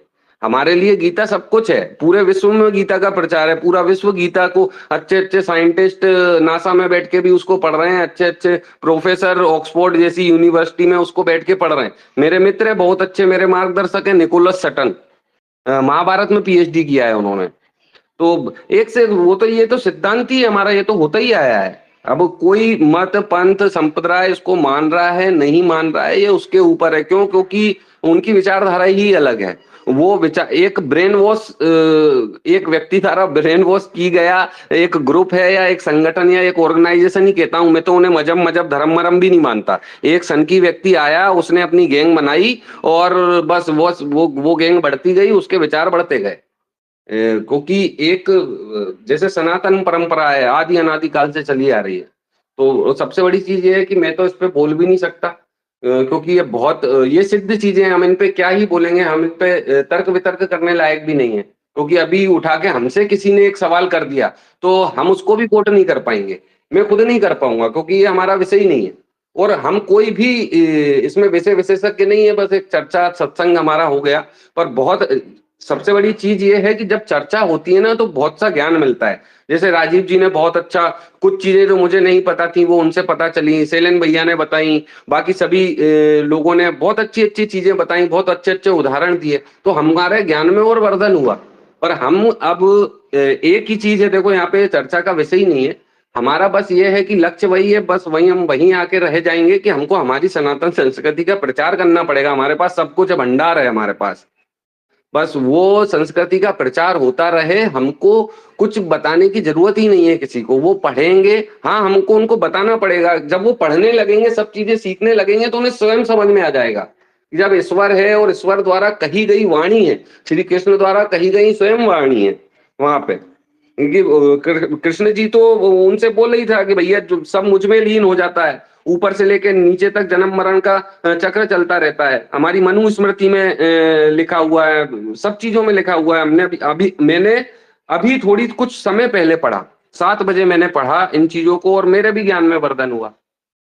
अब समय हो चुका है, तो बस यही है कि आप सब, हम वही जो कार्य कर रहे हैं, हमारे संगठन कार्य कर रहे हैं या दैनिक जीवन में, व्यक्तिगत जीवन में कार्य कर रहे हैं, तो बस यही है कि हमारी संस्कृति का प्रचार करते रहें। तो ऐसे विषय हमको उठाने की जरूरत ही नहीं पड़ेगी, क्योंकि ये सब का हमारे पास भंडार है। तो संस्कृति का प्रचार हो, गीता का भी प्रचार हो गया तो सब कुछ आ जाएगा उसमें। तो रामायण है, हमारी गीता है, हमारे पुराण तो खैर आजकल हम लोग भी नहीं पढ़ते हैं। मनीषी हैं हमारे, कई ब्राह्मण जन हैं, उन्होंने जीवंत रख रखा है, हमारे साधु संतों ने जीवंत रख रखा है। बाकी जो ज्ञानी मनीषी लोग हैं, विद्वान लोग हैं, जिनको जैसे मनीष भैया ने बोला कि मैं जिज्ञासु हूँ, मैं इस चीज को पढ़ूंगा क्योंकि मेरे अंदर जिज्ञासा है इसको जानने की। तो ऐसे ज्ञानी जन होते हैं वो ज्ञान अर्जन करते हैं, पर ज्ञान अर्जन करने के बाद उस ज्ञान का प्रवाहित करना बहुत जरूरी है। अन्यथा कोई भी वो ज्ञान जो हमने प्राप्त किया और उसको प्रवाहित नहीं किया या समाज में नहीं पहुंचाया तो वो ज्ञान किसी कार्य का ही नहीं है। तो बस यही सबसे निवेदन है। बाकी विषय तो हमारा था ही नहीं और ना हम इसके लायक थे कि कुछ बोल सके। बस यही है कि इस प्रचार होता रहे। जय जय श्री राम। भाई साहब स्थापन करिए। राजीव जी, राजीव जी, अच्छा, राजीव जी, उसमें चले होंगे आप। हाँ, स्थापन करिए, आप अंत अभी करिए। अभी अभी जो जो इंग्लैंड की महारानी की डेथ नहीं हुई, उसने पता क्या किया, उसने एक ना न्यूरालिंक क्या कोई, उससे वो फाइंड करते हैं अभी अगले जन्म में वो कहाँ पैदा होगी। ये बेस्ट भी अब ना ये बड़े बड़े लोग भी मानने लगे हैं अब पुण्य को। तो ये जो ये संत जी बता रहे थे ना, जो भी पता लग जाता था भी, वो ही टेक्निक इन्होंने अब उसको नया नाम दे के न्यूरालिंक टेक्निक भाई बना जब बॉडियां दिया। रखने लगे हैं, अब तो बॉडियां रखने लगे हैं संभाल के बॉडी संभाल के रख रहे हैं कि हो सकता है इसमें आगे जाके प्राण फूंक दे। वो भाई साहब भविष्य में कुछ भी संभव है। भविष्य काल चक्र है भाई साहब, वापिस दोहराएगा। जिसमें कुछ भी संभव है। जैसे शुक्राचार्य उठाते थे मृत संजीवनी से जीवित कर देते थे, वो उनका एक तरीके से पुनर्जन्म ही होता था। उठा के और फिर कर दिया, भगवान दे देते थे जाओ वरदान, इस जन्म में नहीं तुम अगले जन्म में वो बनोगे, फिर तुम्हारा उद्धार होगा। तो ये संभव है, कुछ नहीं है। जो चीजें पहले थी वो वापस आ रही हैं, तो हो भी सकता है आगे जाके भविष्य में। वही है वो विषय तभी रखा है अभी जो आप बोल रहे थे भी साधु संतों का विषय। साधु संतों का तो है ही है, लेकिन जो साधु संतों तक पहुंचाने की जिम्मेवारी आम हिंदू समाज की है। वो तभी पहुंचेगा जब वो उस पुनर्जन्म को मानने लगेगा।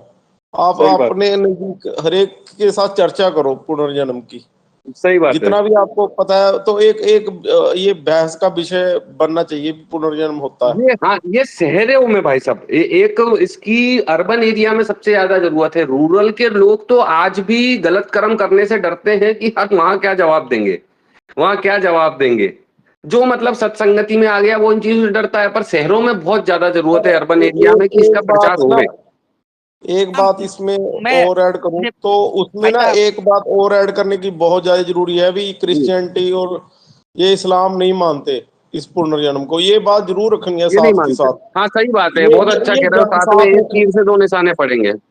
हाँ, ये दो अगर एक तीर दो ये बात निशाना होगा। फिर बात बनेगी। सही बात है, फिर बात बनेगी। बहुत अच्छा, बहुत अच्छा आपने, मैं बोल रहा बहुत हूँ अच्छी चीज है। जो अब्राहमिक रिलीजन कहते हैं कि ये जीवन है वो एक बार ही आएगा, उसके बाद जीवन आएगा नहीं। और उनका मानना है कि जजमेंट डे कयामत आएगी तो उस दिन जो मुर्दे हैं वो उठ खड़े होंगे और उसका न्याय अल्लाह और क्राइस्ट करेंगे। ये वो मानते हैं। और हमारे यहाँ का सिद्धांत है कि जो आत्मा है वो कई रूपों में कई जन्मों में जन्म लेती है और वो दीपक जी मेरे को एक 188 वर्ष के संत थे, 188 वर्ष के संत थे। हमारे दादा गुरुजी का देहवासन हुआ, उन्होंने देह त्यागी। तो 188 वर्ष के संत आए तो उन्होंने बोला तुम्हारा क्या, तो नाम वाम पूछे। तो उन्होंने मेरे पास बैठे तो मेरे को इतना तो ध्यान है, उन्होंने मेरे से एक चीज बोला कि ये जो तुम्हारा शरीर है, गोरा शरीर है, काली आंखें हैं, तुम्हारी इतनी हाइट है, और तुम्हारा नाम क्या है? मैंने कि महेंद्र सिंह भदौरिया। तो बोली तुमको ये नाम किसने दिया? मैंने कि माँ बाप ने दिया। बोले कि ठीक है। बोले बच्चा अब ये बता कि ये नाम तो तुझे यहाँ से मिला संसार में आके। मैंने ठीक है महाराज जी। ये शरीर रूप रंग हाथ ये तेरी इतना सीना चौड़ा है या ये तू खुद को ये समझता है क्या? मैंने कि महाराज जी यही पहचान है। तो बोली कि ये तुम्हारी भौतिक पहचान है, यहाँ की इस संसार की पहचान है। जो तुम हो ना वो तुम्हारे अंदर है, उसको कभी पहचानने की कोशिश करना। अगर तुमको आध्यात्मिक मार्ग में उन्नति करनी, मेरा बहुत रुचि है आध्यात्मिक में, तो अगर तुमको वो जानना है ना क्या है मैं क्या हूं, तो वो फिर अंदर वाली चीज को भूल जाना है, इस भौतिक शरीर को, कि पंच तत्वों से बना शरीर है, तुम्हारा नाम ये है, तुम्हारी आंख ऐसी है, तुम्हारी इतनी हाइट है, तुम इतने सुंदर दिखते हो, गोरे हो कि काले हो, ये कुछ भी नहीं है। यही माया है, इसमें ही उलझोगे। खुद को जानना है तो अंदर जो चीज है उसको जानने की कोशिश करना चालू कर दी ना जिस दिन से, उस दिन से तुमको ईश्वर की प्राप्ति चालू हो जाएगी, ईश्वरी कृपा चालू हो जाएगी, ये उनके शब्द थे। तो हमने वही कोशिश में लगे रहते हैं, पर क्या बताएं, अब अपन इतने बड़े संत तपस्वी तो है नहीं। तो जो अब्राहमी रिलीजन कहते हैं कि जो जजमेंट डे आएगा और कयामत आएगी और मुर्दे उठ खड़े होंगे, हाँ, हमको मुर्दे वो उस अवधारणा पर हमको प्रहार करना है। वो हमारा जो सिद्धांत है वो चक्री है। चक्र होता है, एक चक्र फिर से वो तो जन्म लेगा, फिर वो से है ही, हमारा वो चक्र है ही, कितने कालखंड आते हैं जाते हैं, काल ये युग आते हैं जाते हैं। तो वही अब्राहमिक थॉट्स पर हमको प्रहार करना है, हम करने हैं। सही हमको बात यही है। करना, उनका उनका सच बोलना है कि ये मुर्दे दीपक जी, आप कयामत कभी नहीं कंटिन्यू आए, रहना, मैं जरा सा कयामत कभी नहीं आएगी, ये बात बोलनी पड़ेगी। जजमेंट डे कभी नहीं होगा, ये सब मिथ्या है। जो सत्य है वो धर्म है, सत्य है पुनर्जन्म, सत्य है कर्म सिद्धांत, सत्य है ब्रह्म, सत्य है आत्मा। इसके अलावा सत्य कुछ नहीं है। और जो ये इसको नहीं मानता वो असुर दानव दैत्य पिशाच है।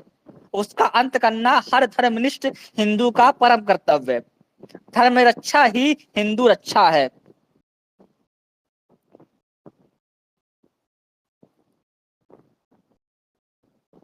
एक बात राजीव और जी, भी है, हिंदू की डेफिनेशन भी इसी में समाहित हो जाती है। जो पुनर्जन्म और कर्म सिद्धांत को मानता है वो हिंदू है। सीधी जो स्ट्रेट लाइन है। अभी कई लोग कहते हैं डिफाइन करना चाहिए, मुझे नहीं लगता भी आप वो समय रह गया भी आप हिंदू डिफाइन करके छोड़ दोगे। इससे हमें नुकसान होता है। लोग पूछते हैं हिंदू कौन होता है, हिंदू ही पूछता है भी हिंदू कौन है। हिंदू को खुद नहीं पता भी वो खुद ही फंसा हुआ है। ये तब तक की है जैसे पहले दूरदर्शन चलता था और कोई चैनल नहीं चलते थे तो उसको अपना लोगो लगाने की कोई जरूरत नहीं पड़ती थी। अब वो समय निकल गया। तब पहले एक ही धर्म था हमारे भारत में, हिंदू धर्म। हमारा किसी के साथ नहीं था। अब हमें अपनी ब्रांडिंग करनी पड़ेगी, हमें आपको अपने आप को परिभाषा में लाना पड़ेगा, फिर ही हम इसी कारण बचेंगे। इसी कारण हमारे जो ऋषि थे हर हर युग में कोई न कोई नया सिद्धांत दे दिया करते थे। आद्वैत, विशिष्ट द्वैत, बहुत सारे मतलब शैव दर्शन हो गए, बहुत सारे दर्शन जो हमारे ऋषि होते थे और योगी होते थे वो हर हर कालखंड में कोई न कोई आता था और नया सिद्धांत दिया करता था। आज के युग में हमको नए सिद्धांत गढ़ने पड़ेंगे, नई थ्योरी गढ़नी पड़ेगी और अपने अपनी थ्योरीज, अपने सिद्धांतों को परिभाषित करना पड़ेगा। आज के समय में जो कम्युनिज्म, इस्लाम, क्रिश्चियनिटी क्यों फैली है? क्योंकि उन्होंने अपने सिद्धांतों को परिभाषित किया है और हमने आज तक अपना कोई सिद्धांत दिया ही नहीं पिछले 100-200 सालों में। आज समय में जो मानविकी विभागों में जो दर्शन नाम पर वामपंथी दर्शन पढ़ाया जाता है, इंडियन फिलोसफी पढ़ाई नहीं जाती। क्यों पढ़ाई जाती? क्योंकि हम लोगों के लिए हम लोगों ने उन थ्योरीज पर काम ही नहीं किया। आज राजनीति विज्ञान में पश्चिम की थ्योरीज पढ़ाई जाती हैं, हमारी थ्योरीज पढ़ाई नहीं जाती हैं। समाजशास्त्र में पश्चिम थ्योरी पढ़ाई जाती है, हमारी थ्योरी पढ़ाई नहीं जाती है। क्योंकि हम लोगों जो हमारे जो शोधार्थी हैं, हमारे रिसर्चर हैं, उन्होंने सिर्फ कॉपी पेस्ट किया है, अपना शोध, अपना परिभाषा, अपनी सिद्धांत को दिए ही नहीं है। जब तक हम अपने सिद्धांतों को नहीं गढ़ेंगे नए रूप में, आधुनिक संदर्भ में, ये बोलेंगे कि वो ये सिद्ध प्रमाणित है, हमको दिखाना पड़ेगा कि ये पुनर्जन्म होता है, हमको दिखाना पड़ेगा कर्म सिद्धांत होता है, दिखाना पड़ेगा आत्मा होती है, दिखाना पड़ेगा ब्रह्म होता है। हमको उसको क्या कहते हैं उसको थ्योरी के रूप में, उसको मतलब वैज्ञानिक रूप में दिखाना पड़ेगा दुनिया को। तब हमको बात दुनिया सुनेगी, दुनिया तब समझेगी और तब हमारे सिद्धांत तो दुनिया में पढ़ाए जाएंगे, दुनिया के छात्र पढ़ेंगे। जैसे अभी आज यूरोपियन, अमेरिकन और वेस्ट की थ्योरीज पढ़ाई जाती हैं, और इकोनॉमी, राजनीति विज्ञान, समाजशास्त्र, अर्थशास्त्र में हर जगह उन्हीं थ्योरी पढ़ाई जाती है, हमारी थ्योरी नहीं पढ़ाई जाती है, विज्ञान, गणित। तो हमको अपनी थ्योरीज तैयार करके, अपने सिद्धांत तैयार करके, अपने दर्शन को प्रकाशित करके, अपने धर्म की परिभाषा देगा दुनिया को। तो हमको जब ये हम करेंगे उस दिन हमारी धर्म की पुनः स्थापना होगी। हम बिना प्रयास बोलेंगे कि भगवान आएंगे कर देंगे, भगवान नहीं करेंगे। हम स्वयं धर्म के संवाहक हैं, हम स्वयं धर्म के ध्वजावाहक हैं, हम धर्म की रक्षा स्वयं करते हैं। भगवान आपके साथ खड़े, तब खड़े भगवान कृष्ण बोलते हैं कि मैं आपके साथ खड़ा हूँ, आपके साथ धर्म है, मैं आपसे शत्रु उठाए, भगवान कृष्ण ने धर्म से खड़ा रहे। आप जब हम धर्म के मार्ग पर चलेंगे तो धर्म हमारी रक्षा स्वयं करेगा, और जब हम धर्म के मार्ग से भटकेंगे धर्म को त्याग देंगे। धर्म को जैसे त्यागेंगे वैसे हम भटक जाएंगे। इसलिए हमको उन सिद्धांतों को पुनः परिभाषित करना पड़ेगा। हिंदू कौन है, हिंदू क्या है, हिंदू का अर्थ क्या है, धर्म क्या है, धर्म के तत्व क्या है, धर्म के सिद्धांत क्या है, आत्मा क्या है, ब्रह्म क्या है, कर्म क्या है, पुनर्जन्म क्या है। इन चीजों को आपको परिभाषित करना पड़ेगा। जब हम इन चीजों को परिभाषित करेंगे तभी धर्म की व्याख्या हमारे छात्र, दुनिया के छात्र पढ़ेंगे। उन चीजों सिद्धांतों पर दुनिया गौर करेगी और उन दुनिया आगे बढ़ेगी, तभी वो धर्म की स्थापना होगी। हमको धर्म को दुनिया पर ले जाना पड़ेगा। धर्म को, हिंदू धर्म को हमको लोकल से ग्लोबल करना पड़ेगा। हमको हिंदुत्व की परिभाषा लोकल से ग्लोबल करनी पड़ेगी। हिंदुत्व, हिंदू धर्म, हिंदू भौगोलिक सीमा पर नहीं है। हिंदू का होता है जो श्रेष्ठ है, जो से आर्य है। हमको विश्व को केवलतम विश्व आर्य, हमको विश्व को आर्य बनाना है, हमको विश्व को हिंदू बनाना है। मंत्र हमको पूरी दुनिया को हिंदू में करना है, पूरी दुनिया में हमको भगवत धर्म की ध्वजा फहरानी है। यही भाव हम लोगों के अंदर होना चाहिए। जब ये भाव आएगा तब हम विश्व को धर्म की स्थापना करेंगे। उसी भाव से हमारे भविष्य में कोई ना कोई एक सम्राट पैदा होगा, जो जैसे विक्रमादित्य थे, जैसे समुद्रगुप्त मौर्य होते, वैसा व्यक्ति पैदा होगा और धर्म की पुनः स्थापना करेगा। राम पैदा होंगे, कृष्ण पैदा होंगे। जब उन सिद्धांतों को हम मानेंगे और दुनिया में उन सिद्धांतों को फैलाएंगे। हमको स्वयं जाना पड़ेगा अपने धर्म को लेकर दुनिया भर में कि हमारा धर्म क्या है, हमारे सिद्धांत क्या है, हमारी इकोनॉमिक थ्योरी क्या है, हमारी पॉलिटिकल थ्योरीज क्या है, हमारी धार्मिक थ्योरी क्या है, हमारी दार्शनिक थ्योरी क्या है, हमारे सिद्धांत क्या है, हमारे ऋषियों ने क्या कहा है। उनको आधुनिक रूप में हमको परिभाषित करना पड़ेगा। जब उन चीजों को हम परिभाषित करेंगे तभी धर्म की स्थापना होगी। और हम अपने धर्म को वहां पर नहीं ले जाएंगे और बोलेंगे कि हम कुएं में मेढक बनकर बैठे रहेंगे, बोलेंगे कि भगवान आएंगे करेंगे, वो संभव नहीं होगा। वो हम करना हमको पड़ेगा, हमको प्रयास करना पड़ेगा। हम प्रयास जब करेंगे तभी धर्म की स्थापना होगी। और हम जो प्रयास नहीं करेंगे, हम स्वयं नहीं जाएंगे, स्वयं करेंगे नहीं और दूसरों पर निर्भर रहेंगे कि पुनर्जन्म होता है, ये होता है तो वो हमको सिद्ध करना पड़ेगा हमको, ये होता है। हम करना पड़ेगा हमको दुनिया में। हमको उसकी परिभाषा देनी पड़ेगी कि पुनर्जन्म से होता है। उसके हमको कई शोध पत्र देने पड़ेंगे, दुनिया भर में रिसर्च प्रकाशित करने पड़ेंगे। और उन थ्योरीज पर यूनिवर्सिटियों में गोष्ठियां होंगी, चर्चा होंगी, उस पर पुस्तकें लिखी जाएंगी। जब उन थ्योरी पुस्तक लिखी जाएंगी, चर्चाएं होंगी, तो उसके आधार पर फिर एक नया मानस तैयार होगा। वो मानस पढ़ेगा और वो पढ़ेगा तो थ्योरी का, धर्म का विस्तार होगा, धर्म लोग समझेंगे। हम स्वयं रिसर्च नहीं करेंगे, शोध नहीं करेंगे, सिर्फ कॉपी पेस्ट करेंगे, दूसरे चीजों को उठाकर बैठ जाएंगे, अपनी थ्योरी देंगे नहीं, अब्राहमिक दृष्टि से धर्म को समझेंगे। जो अब हमारी समझता है कि हम लोग धर्म को अब्राहमिक दृष्टि समझते हैं, और अब्राहमिक दृष्टि कहती है कि जो है यही वस्तु, इसके अलावा कोई जीवन ही नहीं है। वो चक्रीय धर्म को मानते ही नहीं है। आप उनकी थ्योरी को हम मानेंगे तो वही करेंगे जो वो बढ़ाते हैं। वो कहोगे अब्राहमिक मत अधर्म है, वो धर्म नहीं है। धर्म एक है, हिंदू सनातन धर्म। उसकी अच्छाई हमारा परम कर्तव्य होना चाहिए। उसके लिए हमको हर व्यक्ति, हर हिंदू को दुनिया के हर देश में जाना चाहिए, हर चीजों पर रिसर्च करनी चाहिए, शोध करना चाहिए और उस पत्रों को प्रकाशित करना चाहिए दुनिया भर में आधुनिक संदर्भ में। तभी धर्म की स्थापना संभव हो पाएगी। राजीव जी, राजीव कुमार जी, हो गया अब ठीक है आपका समापन। अब तो हो गए 10 बज गए। जी जी जी हाँ। ओम सर्वे भवन्तु सुखिना, सर्वे सन्तु निरामया, सर्वे भद्राणि पश्यन्तु, मा कश्चित् दुःखभाग् भवेत्। ओम शांति शांति। जय सिया राम। शुभ रात्रि।